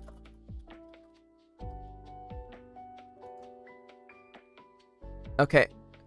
Okay, hit me. Cecile from French, Cécile. And now you know, like and subscribe Cecile. if you found this video useful, like it at least. Okay, alright. Thank you, YouTube. Cecile. Yeah, I will do my best to remember. And again, you know, it's one of those things where I think I've talked about this in the past, but you know, a person's username, you know, sometimes you pick a username because it's convenient, and then years pass, and oh my god, that actually means a lot because I'm terrible at pronunciation. Long story short, indie game composer Ben Prunty called me Mist once when I was on stream, and I don't hate it. It's actually kind of cool. You know, Mist is a pretty cool name, but that isn't my name. So it's the kind of thing where, like, if I had a chance, I would be like, by the way, I actually go by Max or Maxi. But again, it's not his fault. It's not his fault. It's just usernames, right? And again, Sometimes She Writes is a great name, but Cecile is also really cute. Aw, that's really sweet. Cecile says, look, people have accents and accents are beautiful. It's true. Mistra, that's so true. Charles says, Mistra is your trip riches to rags universe name. It's true. By the time I broke out of that chicken-related reverie... Wait, hold up.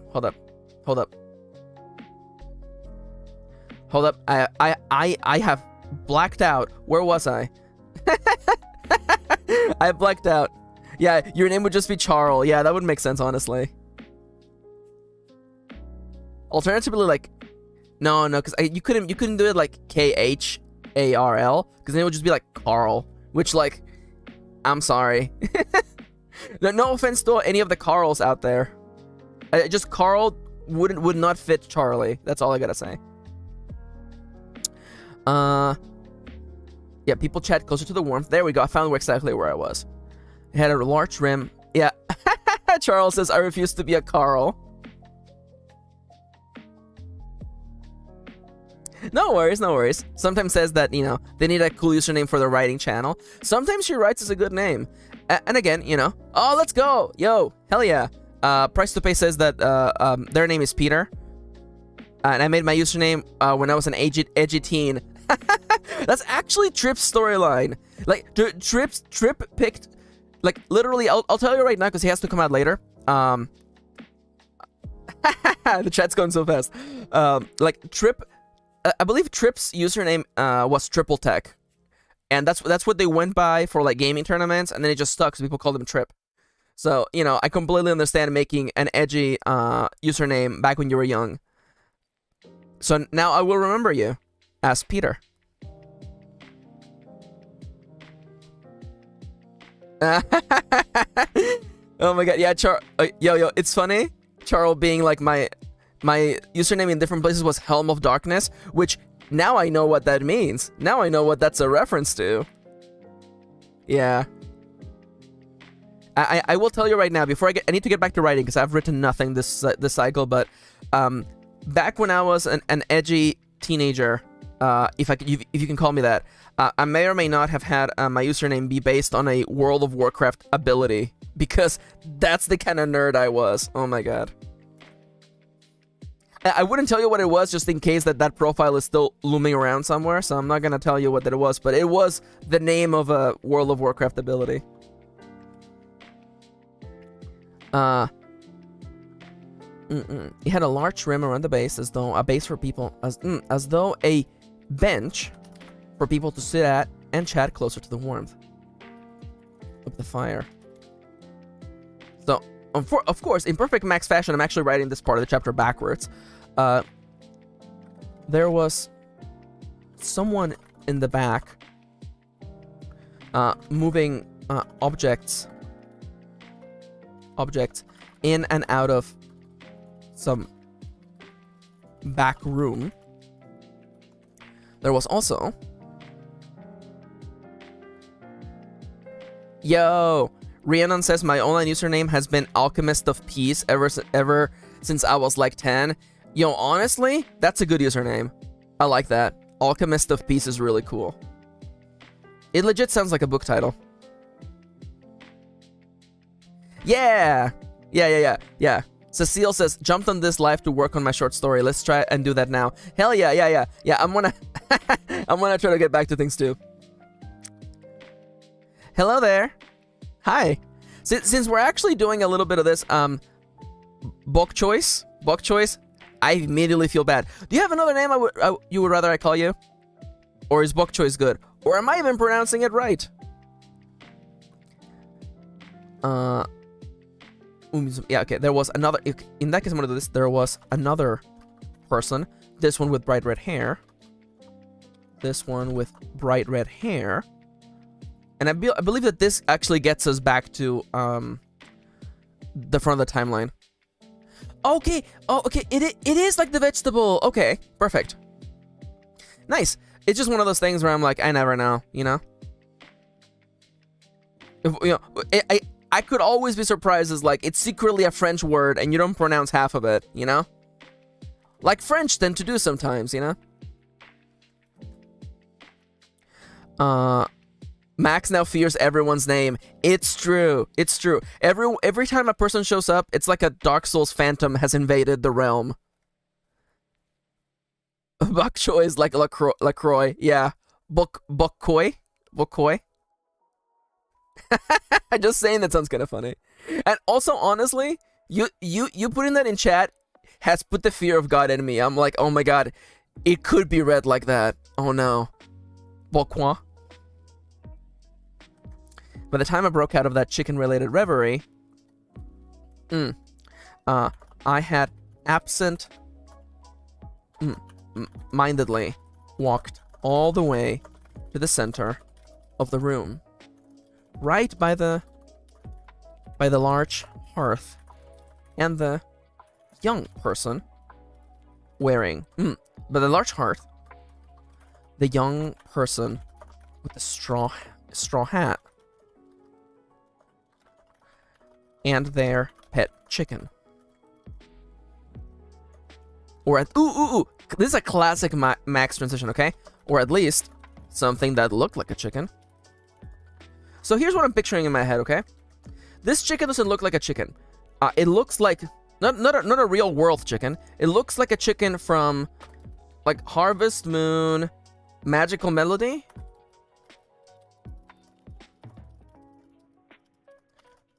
It looks like a cartoon chicken. It looks like an adorable cartoon chicken. It looks like... Is it Magical Melody or is it... It's one of the Harvest Moon games. It looks like an adorable chibi chicken. And I want to... It looks like if chickens had puppies. Bok choice. That could be a good name for the chicken. Bok choy. Bokwa. Am I thinking of Animal Parade? Harvest Moon, Animal Parade. Chicken.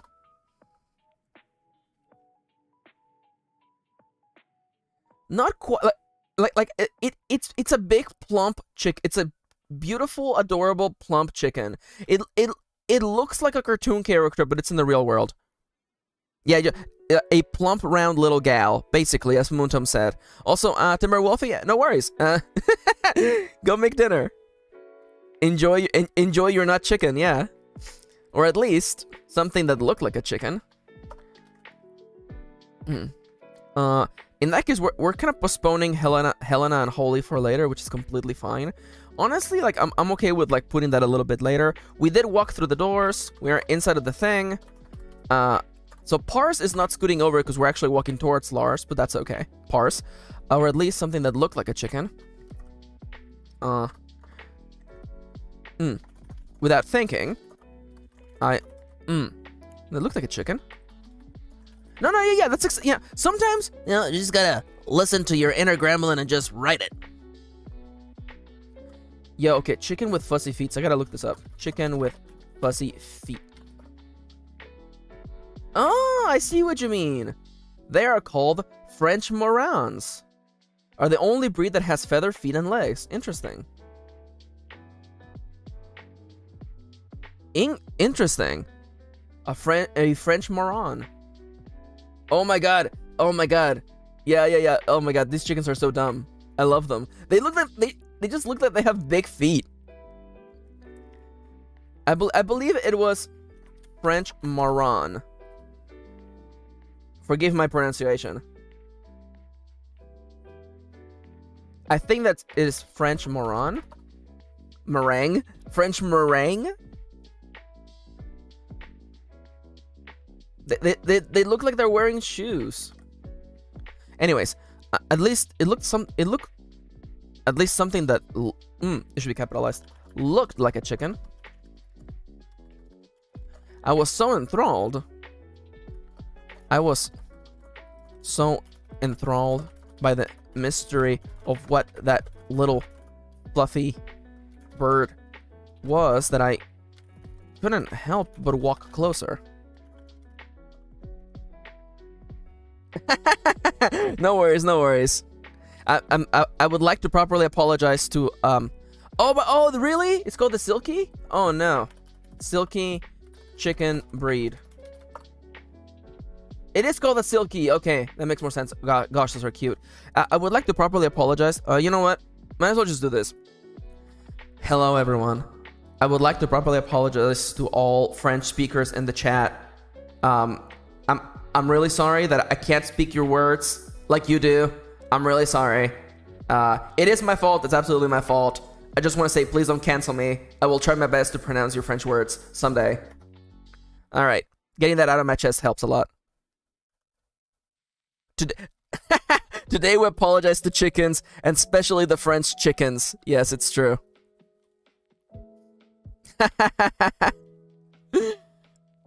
Cecile says, don't worry, we can't speak them either. And yeah, the silken chickens, they look like they're wearing pants. It's cute. The little fluffy bird was that I couldn't help but walk closer. Maybe a little too close. The chicken, or whatever they were called in this world, saw me and jumped off the let's call it a bench for now. Jumped off the bench with the with the energy, with the the word I'm looking for is excitement. The energy. Jumped off the bench with the excitement of a little dog. No, with the kind of excitement that only a little dog can produce. I'm not sure. Jumped up the bench with the excitement of a little puppy. And then no. I was gonna say, and then much like a little puppy, it rushed to me and started chewing on my kneecaps, but that's not exactly correct. Yeah, I'm thinking something like that. Yeah. No, I don't mind suggestions. Yeah. I'm I'm letting the description come out of me naturally, but I'm picturing like something really, really round, really, really fluffy. And also, like, I like the idea that it behaves like a puppy. I kind of like that. The chicken, or whatever they were called in this world, saw me and jumped off whatever it was called in this world. Let's go with it was called in this world. Saw me and jumped off the bench with the excitement of a little puppy. It certainly sounded like a chicken. As it... Oh, what? It clucked? Is that... Oh man. What sound does the chicken make? It's cluck. I'm pretty sure it's clucking. As it... Oh man, I'm about to get roasted on stream. Max, that's not the sound that chicken makes, Max. I just want to say right now, I learned animal noises in Spanish, so I just want to say that, you know, in Mexico, chickens don't say cluck. That's all I gotta say. Ooh, I do like peeping and chirping. Peeping and chirping. I like that. I'll take that, Charles. Thank you very much. I said was peeping and chirp. It certainly sounded like a chicken. I said peep. I said peeped. It certainly sounded like a chicken. What the chickens say in Mexico? I think they say pee-pee. Which I know it's funny because that's also the word for something else in Mexico. Alternatively, cheap. You know what? It's been a while since I've talked. It's been a while since I've interacted with a Mexican chicken. So, honestly, like Peter, that actually, yeah, it's beep. Yeah, pipiu in Portuguese. It's funny because it just reminds me that like different countries have different like onomatopoeia for what different animals sound like. As well, like I love that, like, you know, like in English, dogs. The word that comes to mind is barfing, but that it cannot possibly be it. You know, the dogs the sound that dogs make in English in Spanish is woof is in English. In Mexico is wow, and in Japan is like I forget what it is in Japan. Oh my god. Anyway, but whatever. Different countries have different. Thank you for barking. Thank you. So there, yeah. It's been a while since I've interacted with Mexican chickens. It's true though. Barking. Yeah. Peter's. Oh yeah. 1-1. Thank you so much. Moontomes is here saving me once again. Yeah. In Japanese, dogs say 1-1. Oh. That's it, everybody. Okay, can the timer look a little bit less aggressive? Thank you very much. All right, I am 100% certain I did not at all. Yeah. Alexa makes a really good point. I like how meow and nya are the same sound. We somehow end up with the same sound. 901. That's not as good for the second cycle, but that's okay. Okay, everybody, you know what you need to do now. It's true. Yeah. I didn't write as much, but we had a very, very important conversation about the sounds that animals make, you know? YouTube would like me to remind you that this video is not made for children. And by the way, everyone is currently required by law, punishable of being sent to gay baby jail. Get up and stretch your legs and drink some water. I'm doing it right now.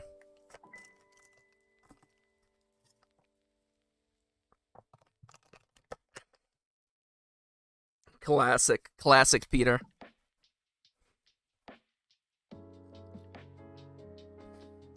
Carol makes a really good point. A lot of writing sessions I have get interrupted by things like, how did the ancient Greeks store food? Who was the one who had to stop because no, I think it was Palace on Friday, I think, who was like, you know, I spent the whole session just trying to figure out how long it would take for a carriage to like go from this place to another place. And Cecile says, but I am a 27 years old child. Nope. We still send you to gay baby jail.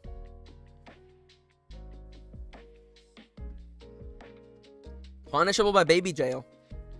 That's just the way things are. Honestly, I feel really happy that we haven't had to send anyone to gay baby jail. I haven't had to ban anyone. That's nice. Because, you know, over here in Max's stream, you know, there's 2 things we can do. We can send you to gay baby jail, which is just a timeout, or we can just send you to the Shadow Realm, and that's it. Gay baby jail, gay baby jail, or banishment to the. Yeah, I do feel really lucky that we have a very nice community here. Gay baby jail. Yeah, gay baby jail or redacted from existence. Gay baby jail or Thanos snapped. That's it.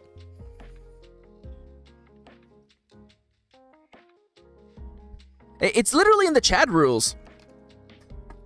Has anybody who on this stream has read the chat rules in the description of this video? Yeah, there you go. Gay baby jail or censored from this plane. Yo, Sidonia read them? Hell yeah. You know what, Sidonia? 100 points. 100 max points to Sidonia.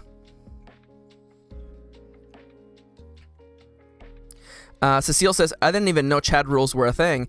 Yeah, it's it's on the syllabus, Charles says. That's also good. Yeah, it's just kind of like standard for VTuber streams. So, in what way is this a radical leftist Minecraft server? In the way that it is. If I must explain the joke, so the okay, so that line in the okay, let me just go over to the actual chat rules. I believe the actual, let me just read it out loud so that everyone knows what I'm talking about. Because I have the 5th item in the chat rules is basically to prevent any kind of like toxic people from like coming into the stream. Any kind of I can hear myself. Oh no, please. I need not hear my voice echoing in my ears. So item number 5 in the golden rules of chat. This is a radical leftist Minecraft server, so there is 0 tolerance for harassment, mistreatment, or bad faith arguments aimed at disenfranchised people and minorities. I will send you to Shadow Realm, so don't test me. So, the first line, the radical leftist Minecraft server, I consider that it's partially a joke, because this is in fact not a Minecraft server, but also, it's a nice way to flag people. It's like, hey, you know, on this chat, on this stream, we believe trans rights are human rights. We believe in, you know, that in LGBTQIA+. It keeps going. We don't just stop at the T. You know, we don't forget about ace people on this chat. Yeah. The rules are yeah. Cecile says so. The rules are be a decent human being. Got it. Yeah, pretty much. And you will be surprised by how many you have to remind people of that. You will be surprised that you have to remind people of that. Yeah, it's the I mean, I don't want to say that it's to cover my bases because it makes it sound. And again, I'm not arguing with you, but it makes it sound like a political, like a business thing. Like, but it's really more just like setting the tone. You know, like if you come on this chat and you're like, oh man, oh those unions are ruining this country, and I'm like, oh buddy, you're in the wrong room. You're in the wrong room, buddy. You're in the wrong room if you're gonna do some union bashing here. You're in the wrong room if you want to talk some, you know, some radical anti-immigration laws here on this stream. Basically, be a decent human being. That's all I gotta say. Also, the other part of that joke is that we used to have this recurring gag on Dango Duo, where you know, whenever someone would say something horrible or very offensive, as in like, you know, lots of swearing. One of us would be like, no, Max, please. This is supposed to be a Christian Minecraft server. So that's a little bit of a callback. Yeah. As you know, as Muntums is you know, let me bring up the graph, you know, of you know, effing around and finding out. You know, it's really quite that simple. Talk crap, get whacked. It's that simple. And honestly, like, considering my history dealing with people on YouTube, I was honestly expecting to deal with more toxic people. Not that I'm jinxing myself or anything, but I was definitely like, oh, wow. I haven't gotten... No one has called me a translor, and I've been streaming for 2 weeks. I also, like, heck around and find out. Yep. Honestly, you know, and I've said this before, but, like, part of the reasons when I left the game, when I left YouTubing, like, 2-3 years ago, it was mostly because, like, the transphobic comments were getting really out of hand. And yeah, as Charles said, you know, everyone... Rhiannon, days without incident, 14. Oh my god. Well, now there's a timer now. Now the next time it happens, I get to say my favorite line. It's like, alright, reset the clock. It's happened. No. But yeah, no, everyone's been really lovely here. So I want to take a second, to, you know, thank you to everyone who's joined the stream. It has been really a nice positive force, a positive creative force. Also, oh, Raquel is here. Hi, Raquel. I'm happy that you can make it. And again, you know, anyone watching this stream, you know, if you're unable to catch the stream, there's the VODs, you know. No shame in catching the VODs, you know, doing some creative work together. Which reminds me, it's time for us to turn the timer back on. Time to be creative again. Let me just take one little extra sip of water. By the way, we have a new stream setup. I literally just got this done this morning. I had like a feverish vision of what I wanted the stream to look like. And I feel like this looks so much better. We have the Nuggies counter. We have an actual timer on the screen. It's great. Anyways, let's go. It certainly sounded like a chicken. It peeped and chirped around my feet. It peeped and chirped around my feet, as though searching for something. It wasn't that... I bent down to look at it. And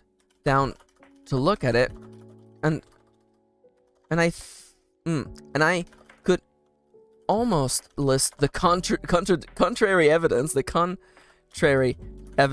That this feels clunky, but you know, Just keep writing. I could almost list the contrary evidence. This little guy certainly had a chicken-like shape. It was a bird of some form, bird of some sort, with mostly white feathers, making it I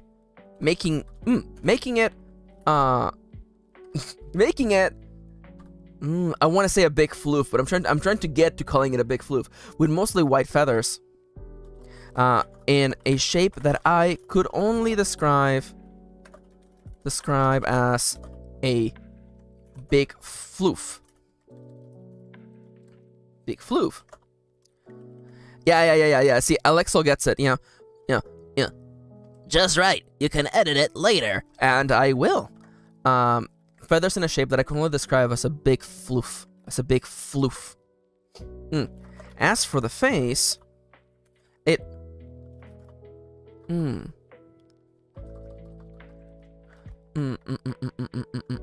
I want to describe... I could see it had tiny little... What the hell? What do you even call the leg of a chicken? Just a foot? But if I say a foot, people are gonna picture like a human foot. It had a little... What do you call... it's time for a great Google query. What do you call a bird's foot? Talons? Talon is a little bit too, like, intense. Oh my god, the parts of a bird foot. Let's go. It's just called a talon, huh? Okay. Do chickens have talons? Yes, chickens have large talons. Okay, well, that doesn't really help. Oh, its foot, says Moontoms. Book Choice says Twiggies? Twiggies? I'm dying. I'm Googling it. I'm like, can I please call them Twiggies? Twiggies is apparently the name of a snack. Is apparently the name of some sort of a Honestly, book choice. Okay, it's something that is twig-like. Honestly, I might actually grab something like that. For a hot second, you had me, and then I'm in Google and I'm like, oh my god, what are Twiggies? Twiggies are some sort of snack from a different country. I mean, like, go off, I guess, but you know, I could see it had tiny. I guess maybe this is a little bit too double crossing the streams. I could see that it had little talons, though. Had little feet, tiny little footsies. At this point, I'm almost ready to call them footsies, Moontomes. This has been the hardest part of today's writing session. I could see it had little chicken feet. Footsies? I hate having a question mark inside of a sentence, but I'm gonna leave that in there so that I can just, you know, it had little chicken feet. Footsies? Though the number of toes seemed wrong. That chickens only have 2 toes? No, that feels like it's okay. Stop trying to write and just write, Max. This chicken is our final boss today. Moontomes is not wrong at all. It is absolutely the final boss. I could see it had little chicken feet. Footsies? Though the number of toes seemed wrong. The chickens only have 2 toes? As for the face...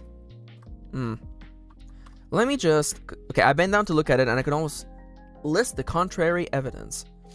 I'm already losing confidence in this line already.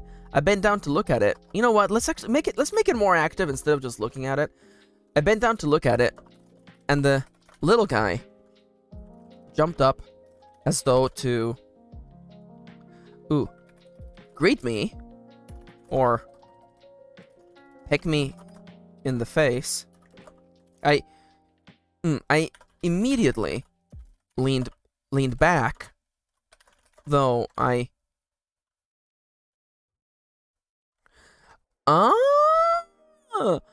Peter is doing the deep dive for us. Twiggies are twinkles, are like Twinkies, but in Malaysia. Your pointless piece of knowledge for the day. Yo, thank you. You know, doing the Lord's work. I bent down to look at it, and the little guy jumped up as though to greet me or peck me in the face. I wasn't sure. No, I don't want to give the impression that the chicken is actually like aggressive. And the little guy jumped up as though to place a... Well, peck is another name for a kiss, which I kind of like, but it's a little bit too real right now. The little guy jumped up as though to... to kiss me on the cheek, which would have made it a peck. Is that joke funny enough? Which would have made it a peck. We'll see if that stays. It probably won't, but you know, in between,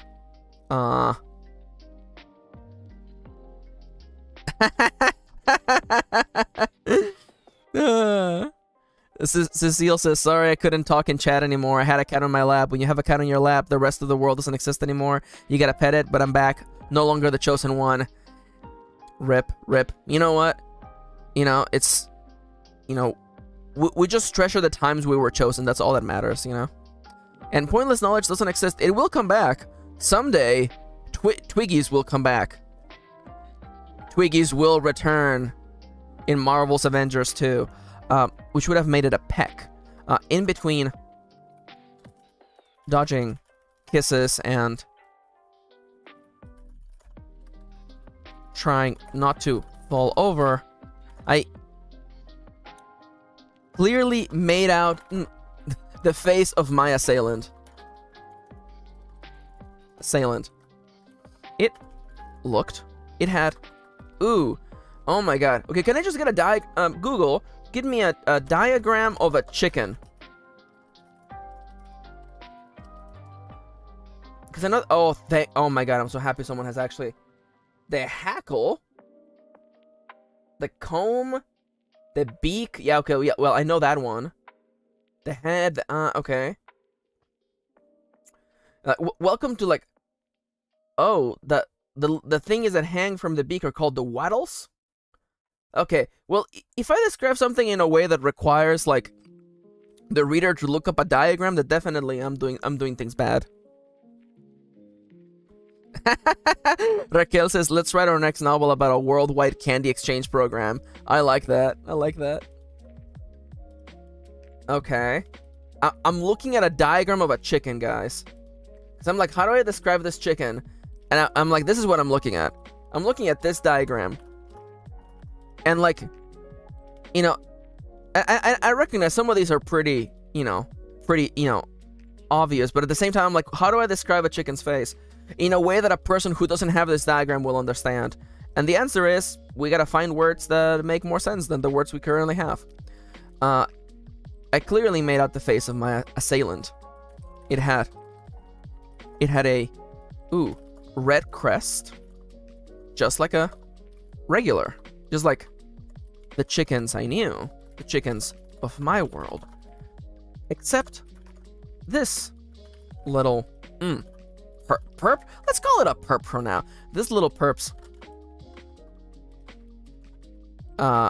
crest extended extended to cover most of its face, as though a mask.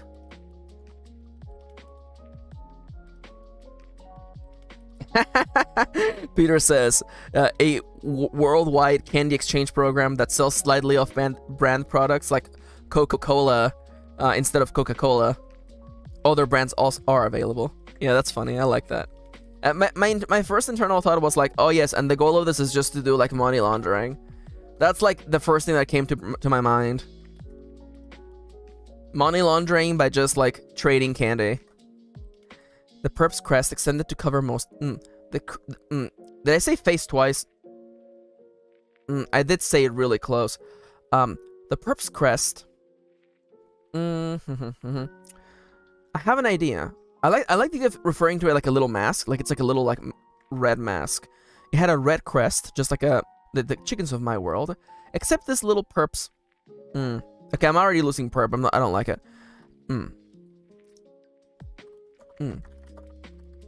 I made out the face of my assailant. It had a red crest. Red crest. Ooh. No, I already used bright red earlier in the chapter. It had a red crest that extended. That wrapped around its beak? I'm not happy with this, but we have to move over. I can't let Moontome's joke that this is the final boss become true. It had a red crest that wrapped around its beak, making it look like it was wearing a mask. Except this mask was the notion. No. That's too long. I was gonna be like, the notion of a mask implies Halloween horrors and so and so and so, but this one was an adorable chicken. No, that's too long. Get to the punchline, Max. It had a red crest that wrapped around its beak, making it look like it was wearing a mask. A mask with big puppy eyes. It was absolutely adorable. It was absolutely adorable. And so round, too. Is the floof? The floof is that okay? And so round, too. This guy certainly had a chicken-like shape. It was a bird. It was chicken-like shape. It was certainly a bird. Certainly a bird. Let's do a little pause here. Let's do a little semicolon here. It's what do you call? It's not coat. What do you call it when it? Just say feathers, Max. Its feathers were mostly white, because like a cat has a coat. A horse has a coat. What do you call the combination of all the feathers that a bird is wearing / have? Is that also a coat? Its feathers were mostly white. No, Forget mostly. Just commit to it. Its feathers were... its feathers were... Ooh, I want some sort of adjective here. Pearly white. I like that. Its feathers were pearly white. Its feathers... Plumage? I think, you know what, Peter, Alexo's got it today. It is, in fact, plumage. Though I'm not... Again, like, I realized halfway through asking the questions, I'm like, just say feathers, Max. You know? Plumage is a great word, though. So is down, honestly.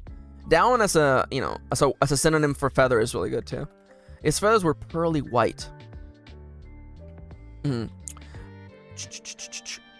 Its feathers were pearly white. And its small wings... Ooh. And the arch... And the arch of its small wings. If I could spell wings.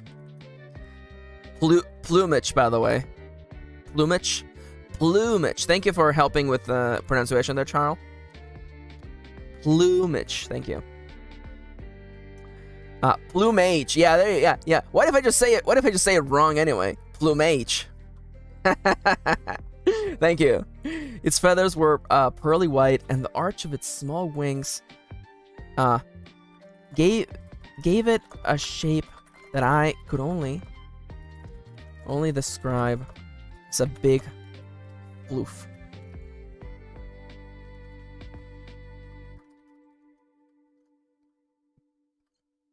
Yeah. No, plumage is correct, but I don't know if I want to go for that word. Thank you, though.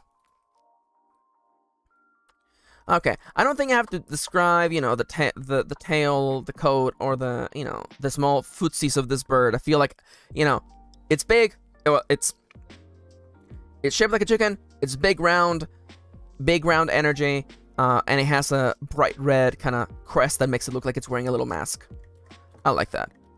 It's an adorable chicken-like entity that people have as pets in this world. Oh no, my brain was immediately like parse, for the love of God, don't make a dirty joke. Get your hands off my bleep?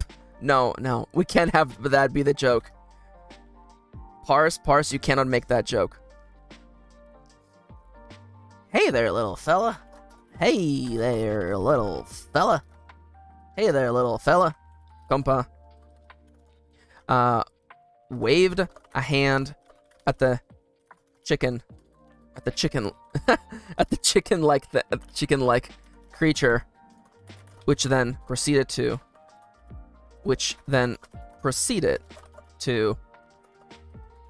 jump up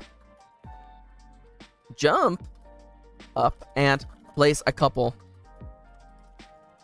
pecks on Compa's screen.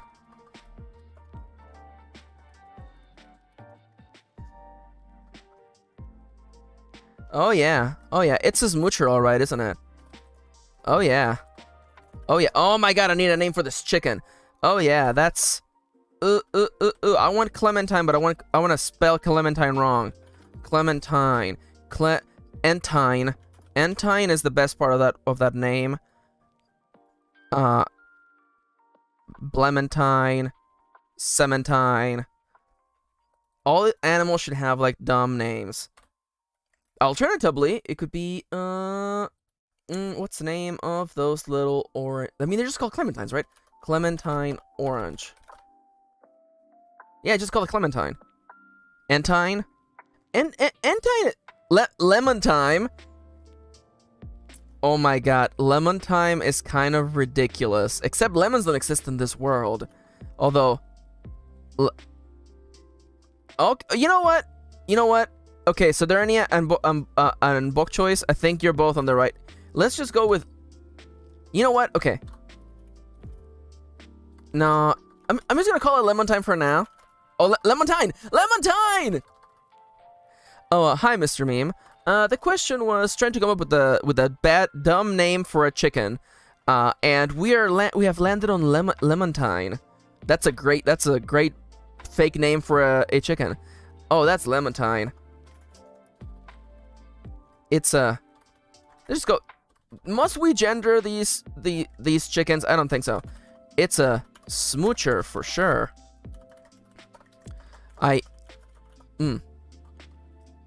Also, Charles says, a great real name for a chicken as well. It's true. It's true. Clementine. Oh yeah, that's Clementine. It's a smoocher for sure. I looked up, searching for the source. No. Maybe hit the reader first with, then I heard a voice I had never heard before. Then came a voice I had never heard before. Not gonna lie, writing the name Clementine to my brain for if anybody in my family gets a pet anytime soon. It's a good one. It's a good one. Hey, Mr. Meme. Oh, I love writing too. It's my favorite thing in the whole world. That's why I'm sharing it with everyone here on the stream. Then came a voice I'd never heard before.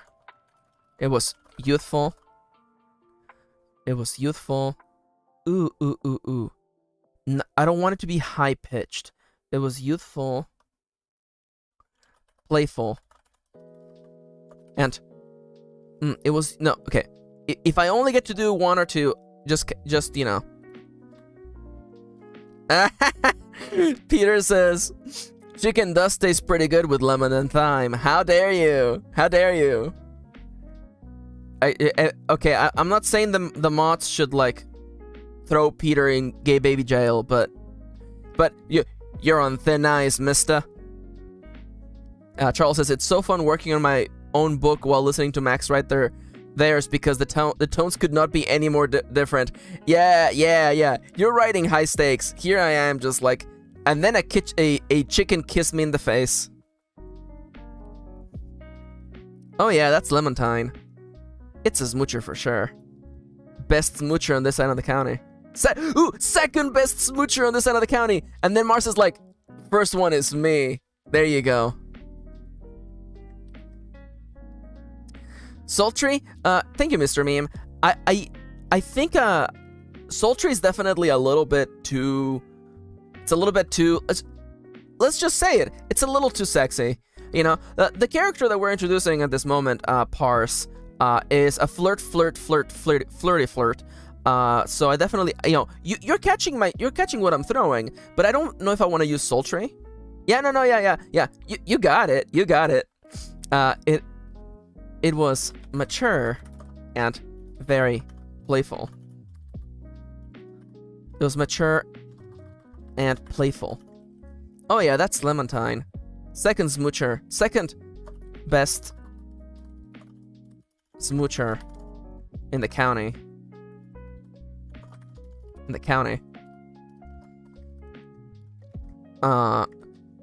Okay.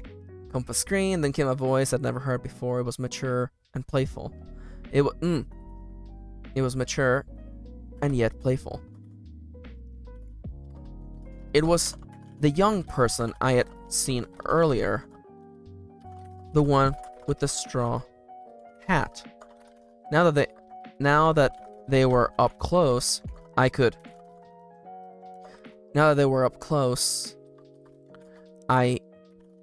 easily... No. I want something about, like, now that they're here, I can take in their whole appearance in one go. It was the young person I'd seen earlier, the one with the straw hat. Though, now up close, they didn't seem that much like a kid. I was immediately drawn to their eyes. What color are Parse's eyes? God damn it, they're hazel. Thank you. Immediately drawn to their to their hazel eyes. Not so much for their color, but for the way they looked at me. Ooh. How do I describe this without making it extremely, you know, I'm not, I'm just gonna keep talking. I'm just gonna keep writing. I was immediately drawn to their hazel eyes, not so much for their color, but for the way they looked at me. I felt very seen then.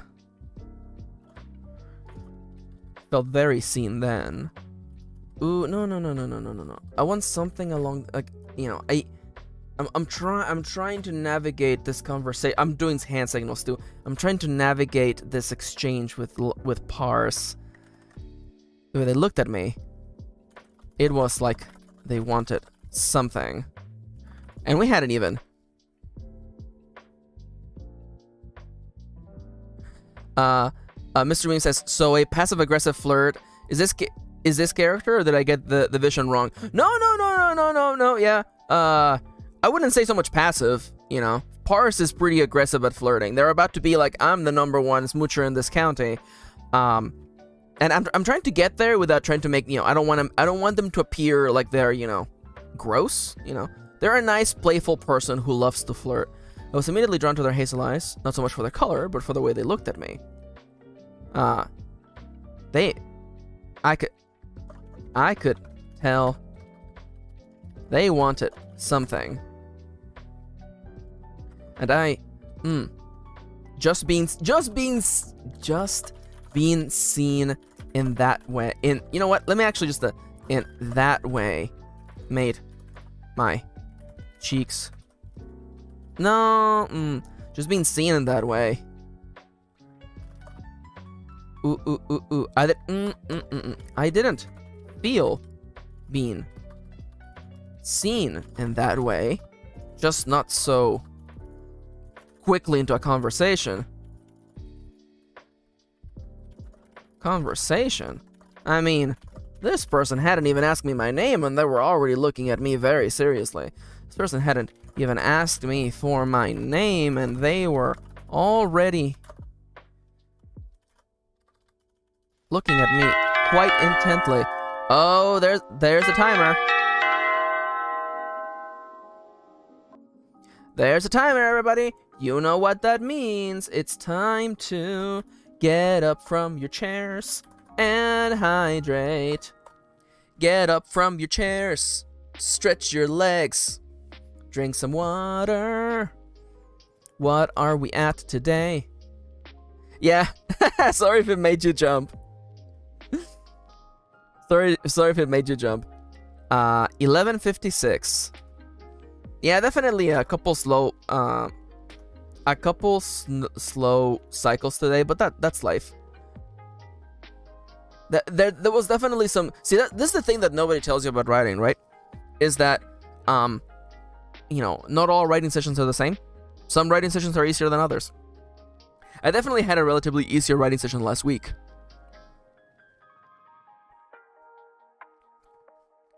Oh, did you? Did you, Alexel? Let's see. Ooh, that's someone else's chat. Oh my god. No. Alexa, you're okay, fine. I'll go to the old chat. I'm gonna go to the old chat that no one's been to forever. Oh god. No one has been to this chat in so long. Oh my god. No, I can't do it. You know what? I'll check what you send me later. I can't do that right now.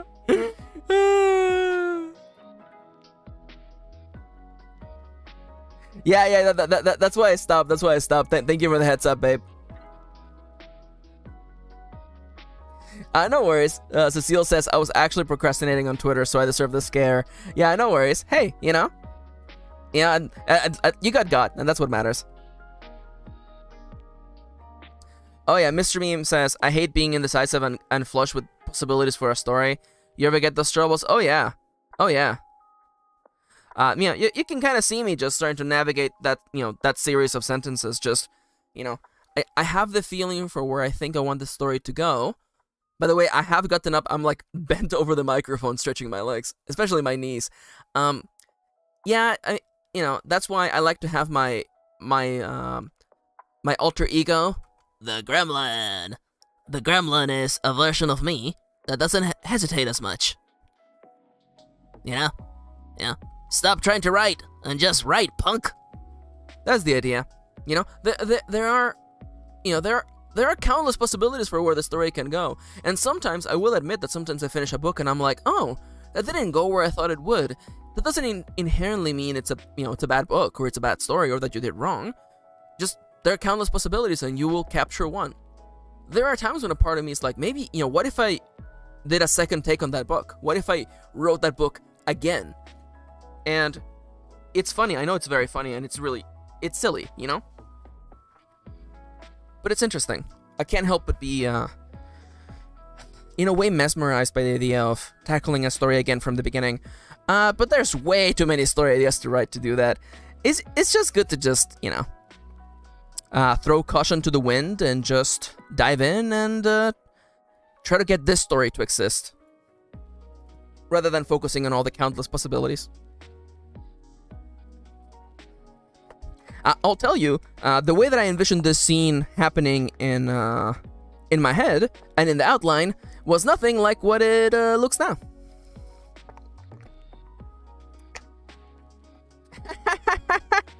Charles says, what if I took the entire premise of my book and changed everything, including the initial core concept? Haha, can you imagine? Sweats. Unless. Honestly, though, I mean, like, I'm gonna get there. I want to rewrite all the three original stories that I wrote. The first one will be Raven's Gem for sure. I want to go back and rewrite that, and I have ideas for it, I stay up in the middle of the night looking up at the ceiling, The soundtrack for Hamilton playing in the background as I'm imagining the story of Lucian's tale re-envisioned. Well, of course, Charles says, it's a million times better now, not gonna lie. Yeah, I'm really proud of you. I'm really proud of the way you've come, for sure. And Peter says, that is literally me.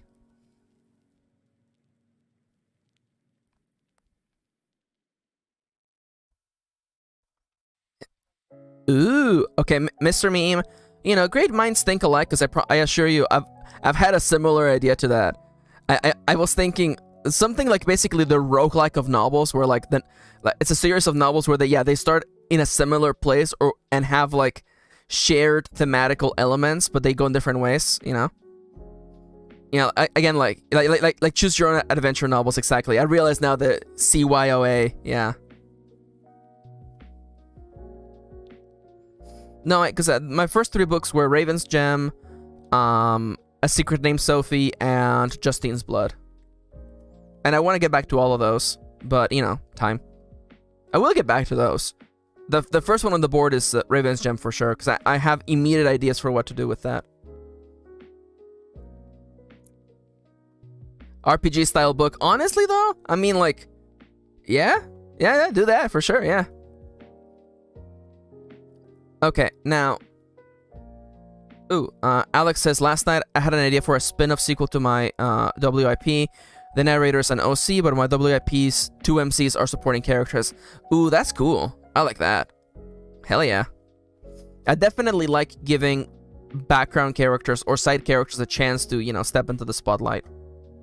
I'll tell you, there's been times when I brainstorm the main character to be one person, and then a side character comes up and be like, and ends up being like, no, I am the protagonist now. I wrote poetry back in the day.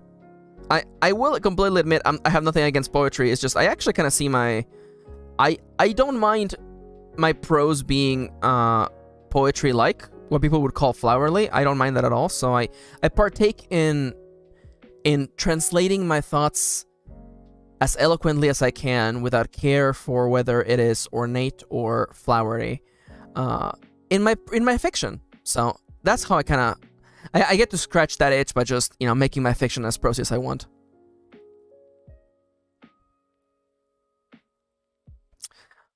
Oh, that's so good.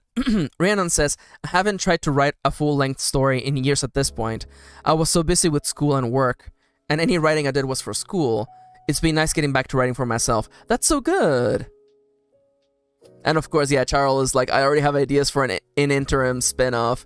Oh my god.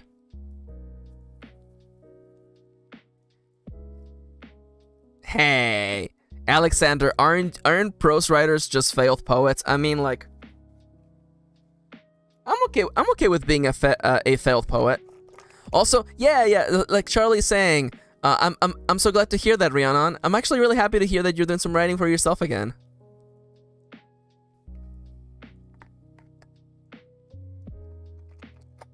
Oh my god. Oh my god. See, Peter here, Peter knows. The whole reworking thing is literally why I was I was up to 7 a.m. last night. I had one character and story idea, then this other character walked into the tavern and stole the attention, literally. Yep, that's the way it happens. That's what happens. I'm trying to think of, like, a book recently. I mean, like, you know, this wasn't really the case because it was intentional. But, you know, like, in my book series, The Fabulous Gays, the narrator kind of has stolen the show a little bit, you know? And it's intentional. The narrator is supposed to be a contrast to what's happening in the story, but, you know, the main character of the book series is definitely Hoshi, you know, bright, exciting, happy, a positive force in the world. Meanwhile, the narrator is very sad, very down on their luck, and serves as a nice point of contrast. But definitely, you know, if you were to ask me what's been the most fun part of writing The Fabulous Gays' pages, the narrator of that book is so freaking fun. Like, it just gives me so many times for wonderful, lovely contrast. And as Kid is saying, it's okay, we all love Pages. It's true. Pages is so good. Yeah, you know, and Alexander says, you know, you say that as a prose writer, you know. Aren't prose writers just failed poets? Charles says, my protag of my big novel was originally a side character, not gonna lie. The original protag isn't even in the story anymore. Yo, really? Yo, wait, hold up. Charles, you gotta tell me, who was the original protag of your book series? Holy crap, I had no idea of that. Also, Charles saying they love Pages, that makes me so happy.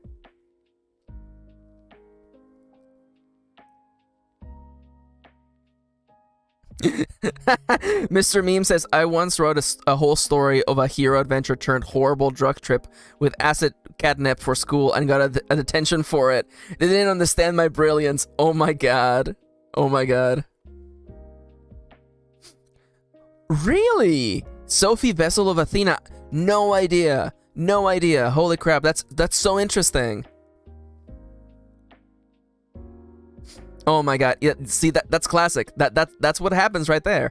Charles says, wrote a single prologue with Fira, previously banned, and realized instantly that they were the protag. Lol. Yep, that's what happens. That's what happens.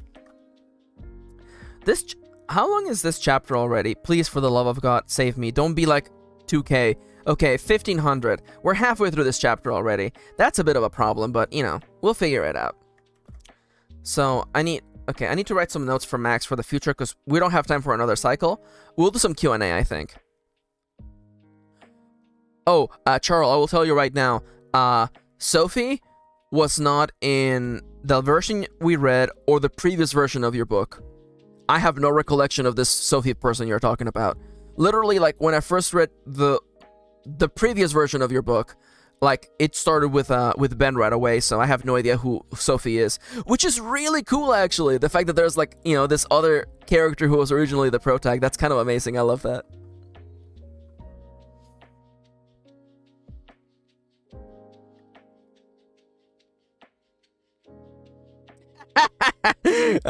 Peter's killing me.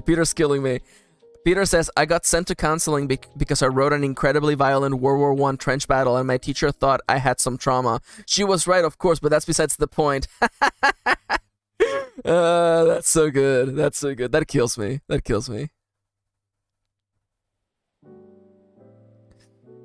I love Charles saying, me either, to be fair. Sophie ended up having no purpose. Yeah, it sometimes happens like that.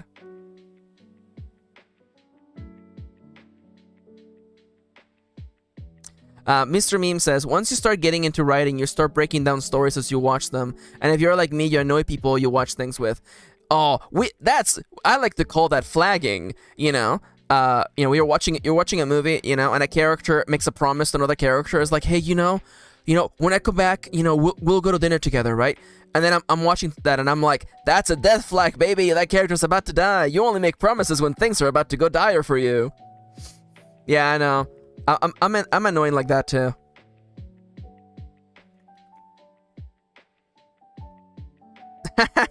Peter says, my brother doesn't go to movies with me anymore because of that, Mr. Meme. I ruin everything afterwards, apparently.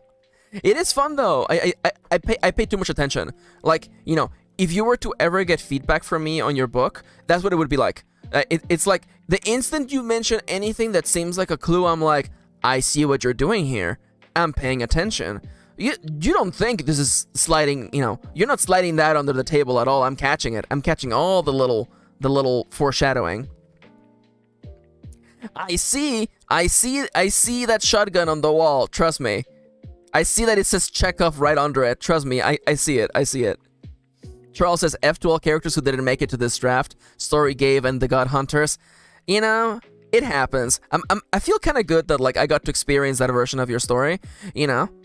But I'm super excited to see to see this reimagined version of your world.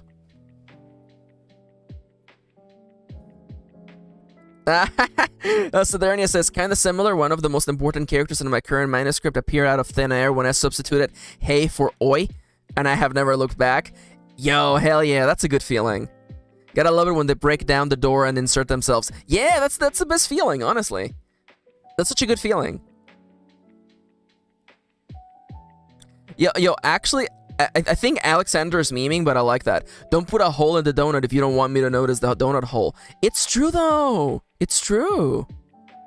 Honestly, like, I know, you know, Solar's not here, so I have no one else to talk about Zero Time Dilemma with, but, like, CTD flagged one of its biggest plot twists super early in the thing, and I was like, come on.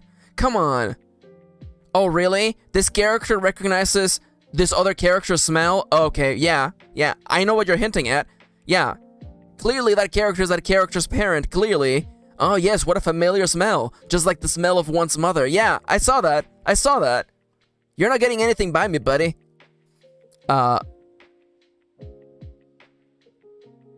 Mr. Meme says, I don't know about you, but I prefer advice like that because I like being meticulous. Yeah, no.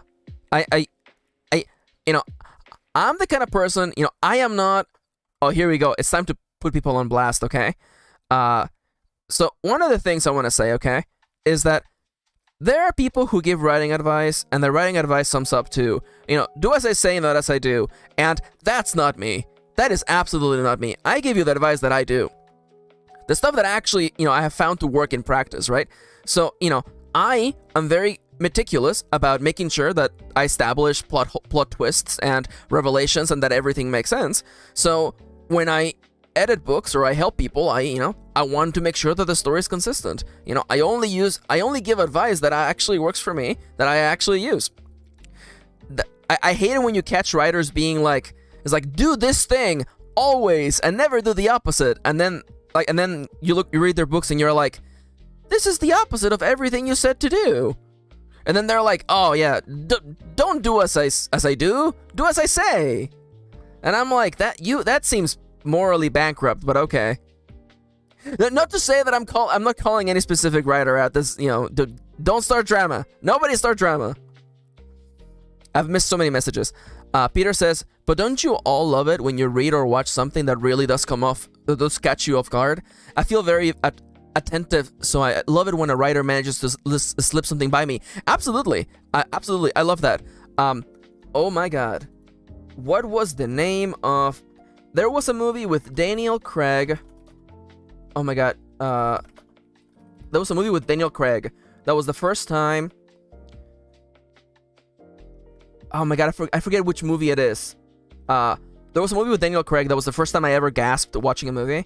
And it's not Knives Out. It's not Knives Out. It's actually from a while back. It was like a romantic comedy kind of... No, well, a romance movie. And let's just say that the relationship gets really toxic. And out of nowhere, the lady that he's dating stabs him in the chest. And that's the first time I've ever gasped in my whole life. It's established, but it came so out of the blue. I'm like, she's not gonna stab him in the chest. This is not that kind of movie. And then she stabs him in the chest. And I'm like, holy crap. Way to completely shatter my expectations. Cecile says, that's why I don't give advice. I've got no clue what I'm doing. No. I believe that every writer can provide some sort of advice. And I think that, you know, it's also good to be a writer who's level-headed, you know? Book choice, it was indeed that kind of movie. Yeah, I guess it was, huh?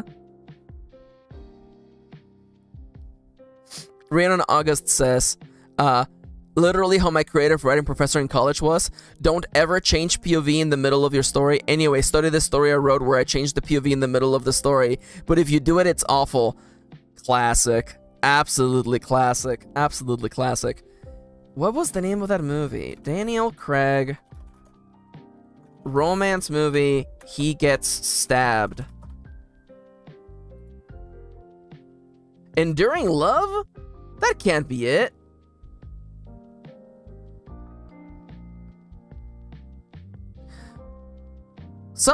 I will admit, sometimes it is easier to just do it than explain it, that's for sure. And Alexander says, like A Study in Scarlet.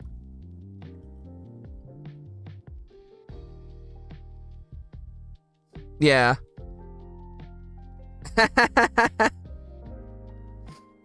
Oh, yeah. Yeah, Mr. Meme, beautiful Google search. Oh my god. You have no idea. Earlier today, I think you might have been here for that. Earlier today, I was looking at a diagram of a chicken. I was like, what are the parts of a chicken? Because I had to describe a chicken. And I'm like, how do you even describe a chicken? Honestly, I love living in the future where I can just be like, you know, like X animal diagram. And then you're like, oh, that's what you call that part of that animal. Wow.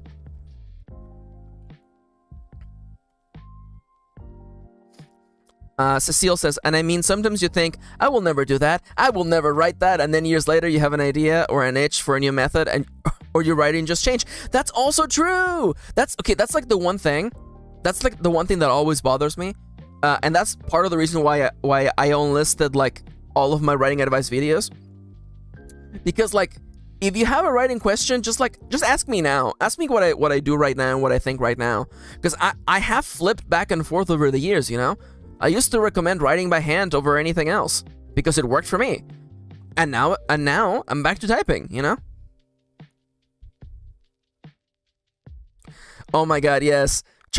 Charlie letting us talking about the first Sherlock Holmes book. That feeling when you want to read about Sherlock Holmes and his adventures and you end up reading too many pages of Mormon drama? Yeah. Sodernia, chicken description, cute burb. It just a burb.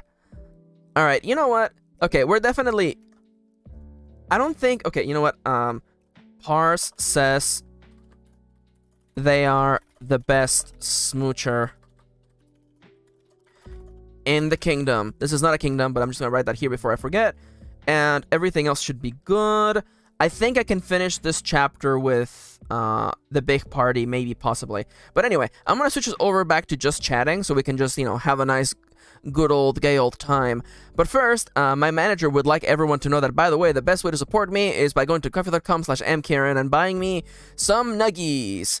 If you give me a donation, you get your donation read on stream by a beautiful machine voice, you get warm fuzzy feels, and I get nuggies. If you're watching the VOD, please consider supporting me. And also, that will increase the nuggies counter up on the middle of the screen. All I'm saying is that will update the nuggie counter.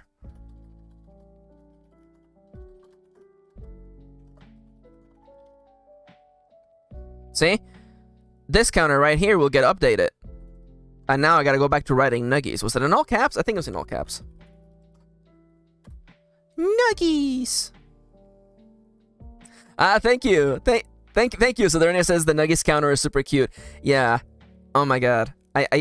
Also, it's a little hard to see. Let me see if I can bring up the drawing I made of Yanto's face.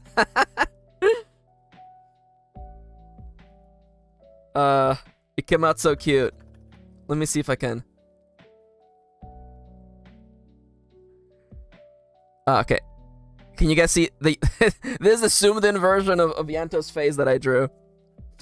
Kirin requested that I made it that meme of the cat's O face. So I did that. I think it's called Pupcat, I think, yeah.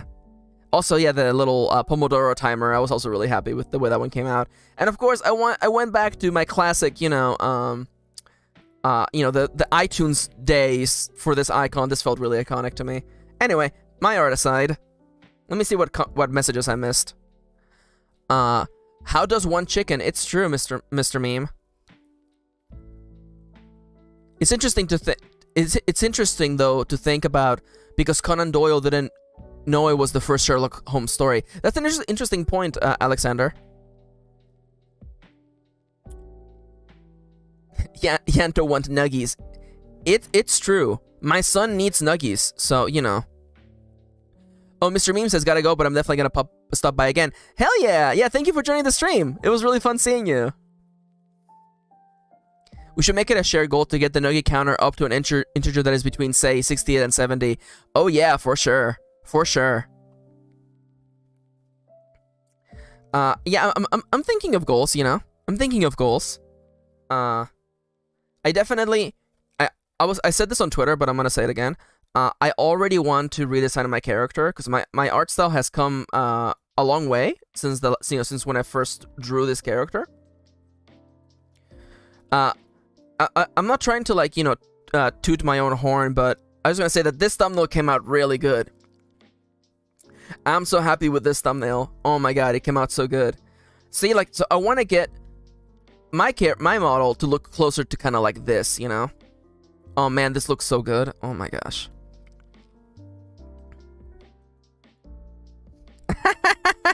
Timber Wolfie says, I only have fish nuggies, which got slightly burnt. Sorry, Anto, these are mine. Cecile says the thumbnail is super cute. Thank you, thank you. Oh my god. I honestly, like, it's one of those things where, maybe I should. But it's the kind of thing where, you know, I spent, I mean, if y'all remember, like, the presentation I did for my debut, like, we went through so many design concepts for this, for my VTuber. Like, we went through so many. It got to the point almost where I was like, oh my god, I have to, like, actually, like, just start streaming or it's never gonna get done. Let me bring up, like, the actual, like, page with all of them, because it was really cool, actually. Because, like, you know, like, I went through so many. I started with this kind of, you know, gremlin looking gremlin, which, you know, it ended up being the inspiration for this gremlin, you know. And then we're like, oh, what if I looked very femme and like a unicorn? And then I was like, maybe. And then I'm like, I'm not sure. That's a little bit too much work. And then I'm like, I want to be cozy and relaxed. And I'm like, yeah. And then Kitty was like, put a boob window there. And I was like, you're the boss. And I kept fidgeting with that, and then we kept doing some more fidgeting, and even more fidgeting. And honestly, I kind of wanted to just kind of look more like myself. Please don't look at this long-ass neck. So honestly, like, I want to get this model that I have closer to the thumbnails that I use. That's kind of like my goal, especially because, you know, after like 2 weeks of drawing the same character every day, like day in, day out. I did not mean to do this, but also like this thumbnail is like one of my favorite thumbnails so far, and it came to me very naturally. It was a really relaxed thumbnail to draw, so definitely, like, I want to get closer to somewhere that is kind of like that. I want like this kind of style or something more like this. And it's funny, you know, I've been streaming for 2 weeks and I'm already like, time to rebuild myself. But definitely, you know, get the style closer to the thumbnail style, I think. So that's probably like one of the goals. I think it would be, it might be a good idea. I don't know. I mean, let's brainstorm right now, okay? You know, should I give myself multiple outfits? I don't know.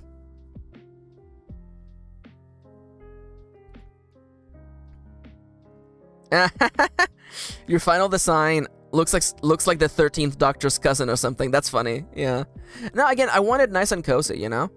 And, you know, what's cozier than overalls? Overalls and pins and a Tamagotchi that speaks on my chest, you know? I forgot to write my stats for the day. Since we have like 11 minutes left. Holy crap. Since we have 11 minutes left, anybody got any... Is it 11 minutes? Can I do math? I think it's 21 minutes. Anyways, we have a limited amount of time left on the stream. Any writing advice questions, writing questions in general, toss them my way. suggestions for my, next VTuber self. Now I need to add equals. Oh my gosh. Where do I find? Oh, you know what? Just. That's actually not correct. Let me just cut all these words out of here. 27,597. 27,597.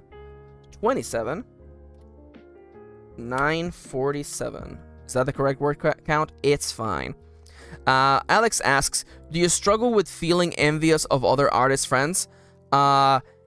Yes, I do. I am a human being, and sometimes I feel envious of other people's success. Absolutely. Absolutely. And feeling inadequate, creatively blocked because of it. Not so much the second one. Mostly because I guess I've gotten to a point in my creative experience where I'm like, I'm going at my own pace, And again, it's really easy. It's so easy to look at someone else and wish to have what they have, but you're unaware of the things that they struggle with themselves, That is the one thing that always comes to mind for me, is that it's really easy to want what someone else has, but, if you were inside their mind, you might... I guess what I'm trying to say is that, like, it might be better to look inwards and be grateful for the things that you have that you're good at, because it's possible that someone who you think is very successful wants the things you have. That's all I have. That's all I want to say about that. And also, yeah, it also helps to just remember that everyone that you look at and you look up to, they're also a regular person just like you, And they probably look at their own work and they're like, oh man, it's not as good as this other person's work. Hey, Kendra! Yo, Kendra's here! Kendra's here! Hey, Kendra! Kendra, do you like the Nuggies counter? I put a Nuggies counter. All the Nuggies for Yanto. Cecile asks, what inspires the story you're writing? Maybe you answered this already. I missed the first streams and a few beginnings. Oh, it's okay. So the main inspiration for this book... let me go back to the writing screen. The Nuggies, they are in fact for Yanto.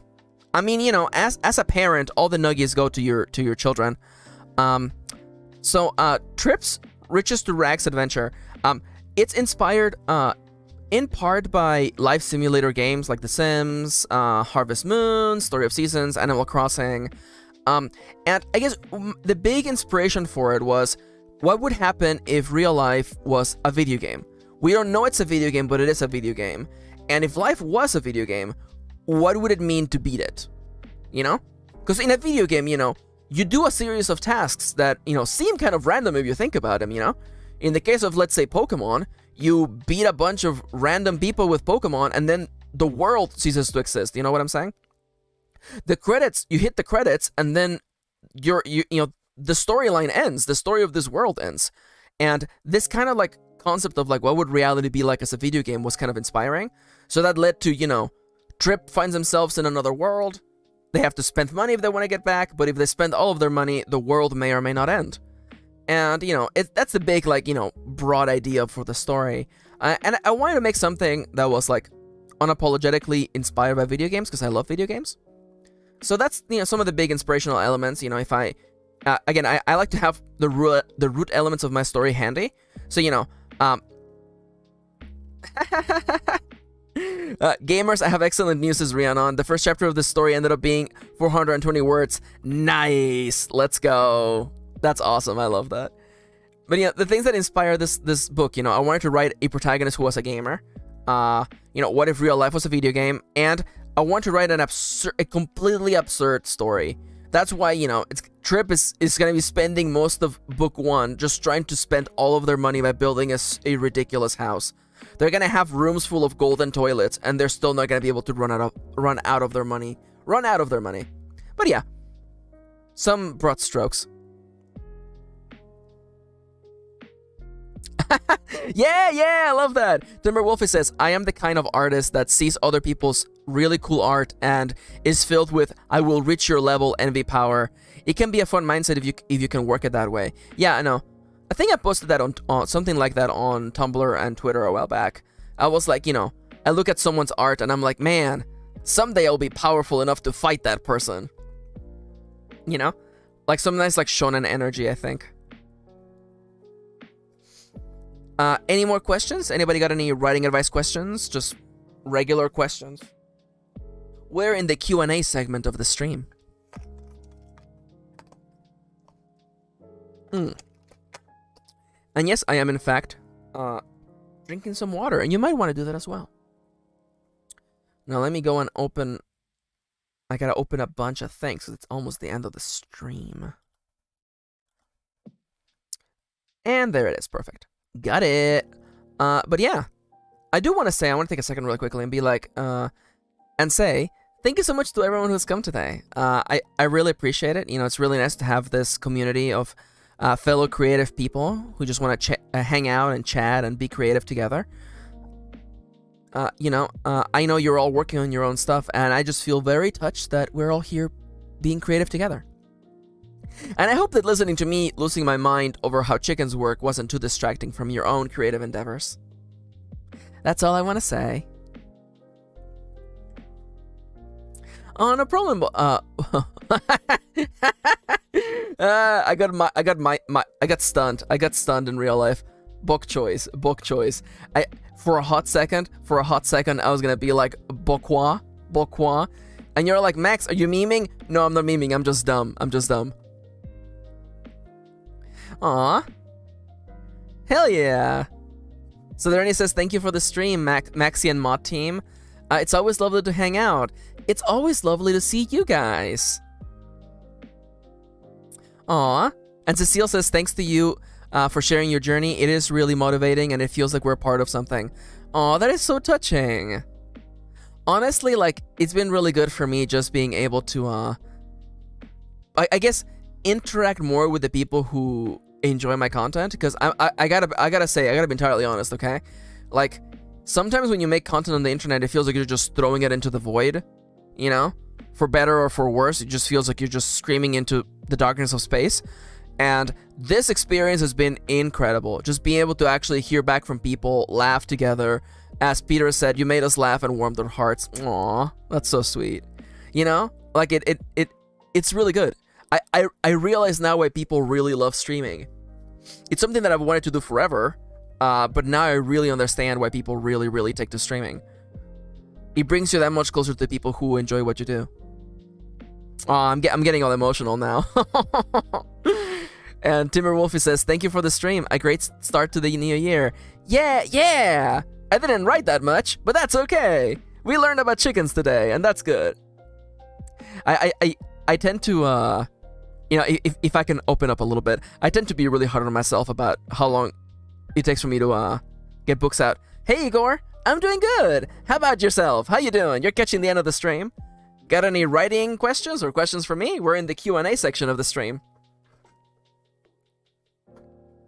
But yeah, I tend to be really hard on myself on how long it takes me to write a book. And then I realize, again, I have no reason to feel this bad because, I got 2 books out last year, which is incredible. But it's just, different people have different, like, gauges for what is good and what is bad. And Igor says, I'm not bad, thank you. Aw, that's good. So Darnia says, your writing streams have been really reassuring for me. You're doing what I've kind of wanted to do for, like, a year. So it's nice to see someone else doing the thing and doing well. Aw, that means so much. I really appreciate it. Yeah, it was a little scary starting out, especially because, I'm not gonna lie, I was like super ready for like, I was ready to throw hands basically, because I'm an openly queer person on the internet, and that's usually like enough to catch, bad people. But I haven't had a single negative experience. Like the only bad like experience has been like we got like 1 spam bot on day 1, and that was it. And haven't been getting like negative comments or anything. It's honestly been amazing.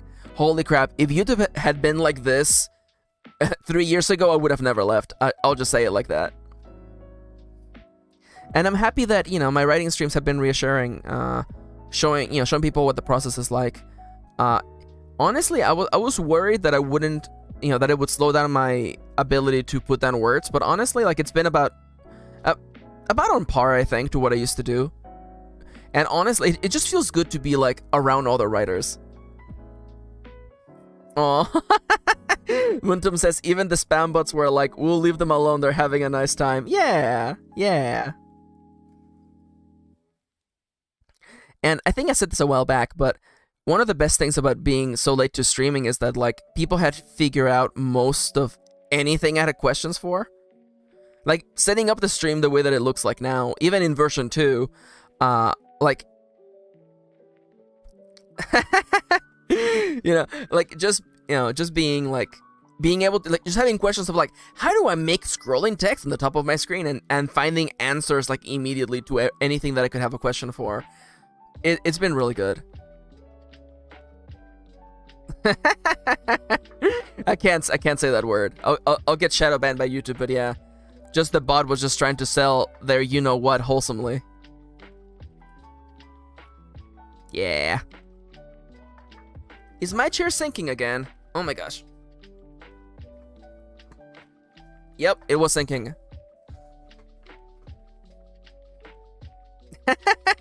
Timberwolfie says that one spam bot Hurt Trip was trying to get rid of their money. Yeah, that was probably it. Hello, Rudderly friends. Can I introduce you in some corn? Ooh, so Darnie has a really good question. Have you figured out any way to have a typing speed / WPM counter display on the screen? I've been searching for one for a while, but my search terms are bad. Honestly, oh, sorry, wrong face. Honestly, that's actually not something that I've considered. I recognize why you might want to have that on the stream, but man, considering all the hoops I've had to jump to make things look the way they look this way, even with all the tutorials in the world, I actually don't know how you would make that happen. Yeah, I'm thinking about it. I'm like searching in the back of my head, because you would have to have a program that tracks that, reading your inputs on whatever program you're using. And I guess if you could just find a program that tracks that, and it had a window, you could capture the window in OBS or whatever, excuse me, or whatever program you use. That would be the course of action, but man, I don't even know how you would go about doing that. Yeah, see, great minds think alike. Southernia says, I have no clue either. My best thought is a program to track it and then using a Windows source, but I haven't even been able to find the program, yeah.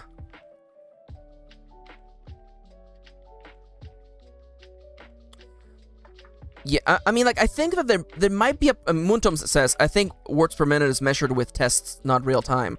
I think there, you know... I think there is actually a window in Scrivener that tracks your writing and it tells you how much you're writing per hour. And per minute, I guess. I think there's a window that does that. If you use Scrivener, you might be able to just have that window open and capture that as well. Maybe? But again, you know... And again, you know, I'm not trying to tell you what to do. But it seems like the kind of thing where, you know... I don't know if the juice is worth the squeeze. That's all I'm gonna say. I don't know if the juice is worth the squeeze. Like, honestly, like, I'm satisfied enough with just having, like, the word counter on the bottom of my screen using Google Docs, honestly.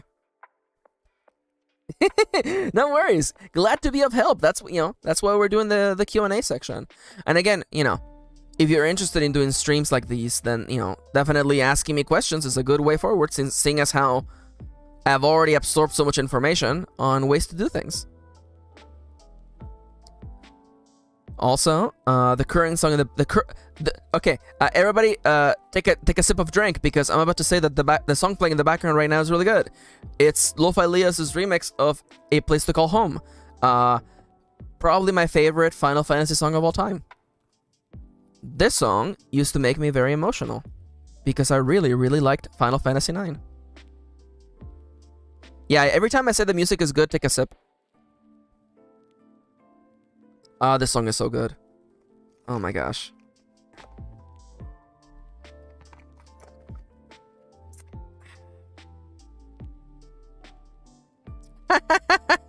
Max is like a drag mother for writing VTubers, teaching us all the tips and tricks. Honestly, though. Yes, it was! Alexander says a place to call home was also the name of one of your old writing prompts. It was. And it was. I named it that because of Final Fantasy IX's A Place to Call Home. It's also a good title for a song.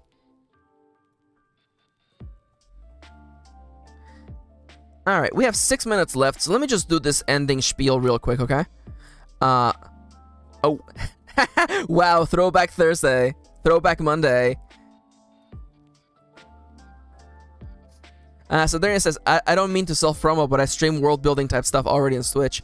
I was considering hosting writing streams myself when you debuted, hence reassuringly. So thank you for the info. Yo, no problem at all. Hell yeah. Hell yeah. Yeah, do you use the same handle? Are you also Sodernia on Twitch? You probably can't drop a link because, you know, YouTube, but you can still use, you know, just drop your handle if people want to follow you on Twitch. Hell yeah, yeah. If anybody's interested in catching Sodernia's world-building streams, check them out on Twitch. And Cecile's going to bed. Oh, yeah, because, yeah, it's almost 11 p.m. over there on your side of the world. Yeah, no worries, yeah. Thank you for coming to the stream. Take care, take care.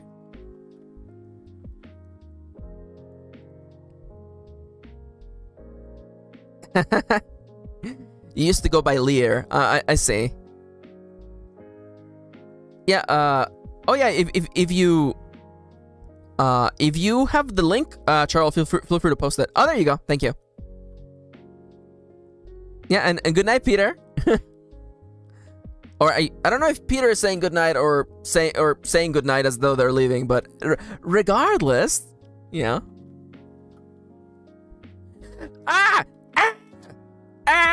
Wait, hold up! Everybody stop! Everybody shut up! Oh my god! You should have said that! You should have said that! Oh my god! Oh my god! Mind blown! Oh my god, Lear! Oh my god! Well, Max recognizes people in chat for the first time. I will remember that. Yeah. Oh my god. Do you have any idea how much we love that little Dango Duo jingle? Do you have any idea? Oh my god. I should bring that back. Yeah, Kitty's crying right now. Kitty's crying in chat right now. Oh my god, I had no idea. Oh my god. No, oh my god. No, it was just so touching when you did that, you know. I remember when you sent us that, you know, and we used that on our videos forever. I remember that yeah, oh, it was so touching. It was so sweet. You have any? Oh my god, like, I mean, I understand you being nervous because, you know, reaching out to people, but like when we got it, we were like so like touched. Me, severe anxiety, of course, but 100% worth it. Yeah, 100%. We love that so much. I still think of that little jingle all the time. Oh crap! I said I was gonna. Oh, sorry. I didn't mean to get emotionally flustered. I was like, oh my god. It was. You know, I don't want to say your old name anymore, but it was Sodernia. Oh my god. Also, yeah, thank you, Charles, for linking Sodernia's Twitch page if anybody wants to. No, don't worry about it. Don't worry about it. It's absolutely worth it. Now that I know who you really are. I would have to find. You know what? Screw it. You're right. Let me go to youtube.com/DangoDuo. Can I go find? Let me see if I can find. It has to be one of the old ones, I think. Or do we have it? You know what? I'm gonna stop the music for a second. Okay. Were we using it for the revival of the anime things? I think we just had a like cold open back then. Oh. And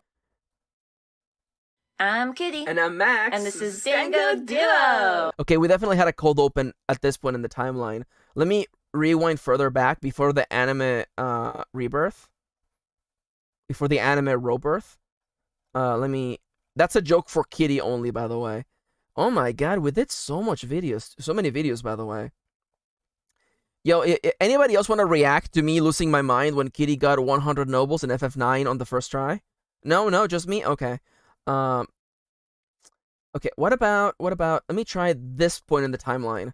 Do we have the jingle in this point in the timeline? I'm Kitty. And I'm Max. And this is Dango Duo! Oh, I love doing that back in the day. Dango Duo! Oh, I love doing that. Okay, it's still further back in the timeline. I have to dig further back into the timeline. It was before CTD. Okay. I think further back into the timeline. I'm digging deep, you guys. Oh, Life is Strange 2. Oh, screw that game. That game sucked ass. Okay, what about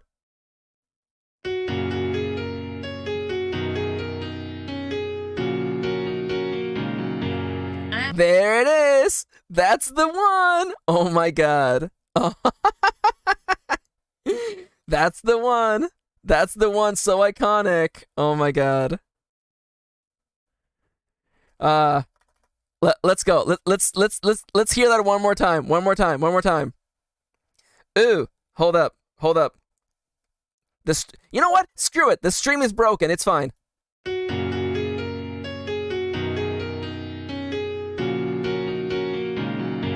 I'm Kitty. And I'm Max. And this is Dango Duo! That's so good. That is so good. Oh, those old chibis. Oh, those old chibis are so old. Oh my god, my art certainly has come a long way since then.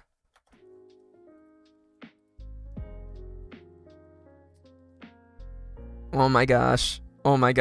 It's been so, the vibes. So, thank you. Charles says, I'm so proud of your art journey. Thank you, I've come a long way. That was our Boogie Pop episode. Yes, it was. I remember us. The title of that episode is What the Hell Did We Just Watch? I believe that is Boogie Pop, yes. God. That was a long time. That was 3 years ago. Oh my god. Sorry.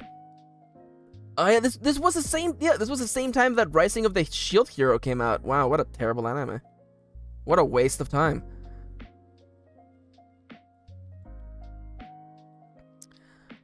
Huh. I interesting. Yeah, I wonder if winking emojis cut the rest of the message. Huh. Interesting.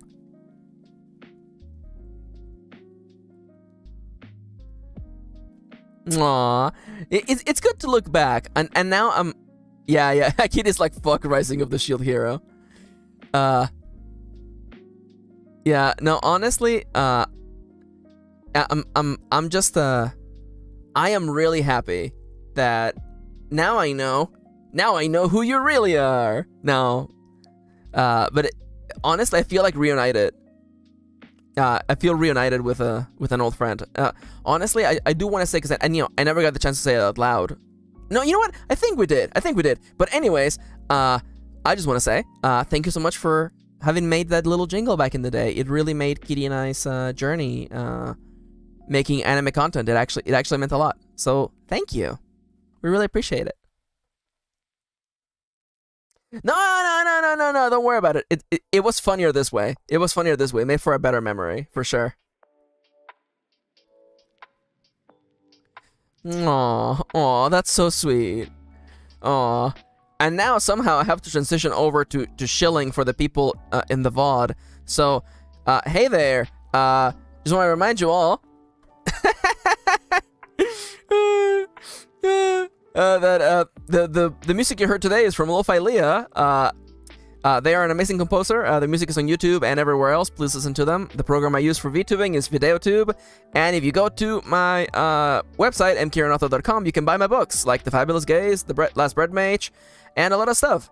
All donations on coffee go towards the Nuggies counter on the screen. So please help us get more Nuggies for my son Yanto. Thank you for watching and being part of the stream. Please don't forget to leave a like, subscribe, and hit the bell to be notified of the next videos. Literally, YouTube needs you to do these things so that they can put me on the recommended page for other people. It just lets them know. It's the quickest and fastest way to support me and what I do. So thank you anyone watching this VOD, and thank you to everyone who came to this stream. And Kendra is saying that oh my god, Kendra found a dango pattern, but they were too late to make it. Kendra, by the way, is the one who made us the lovely Fabulous Gays bag. So again, I'm super touched by their generosity. But anyways, I'm way over time. I want to say thank you so much to everyone who came to the stream. You're all amazing and lovely creative people. And all I want to say is that I can't wait to sit down here tomorrow and roll a story with you guys. It's going to be really fun. Take care and good night. Bye-bye.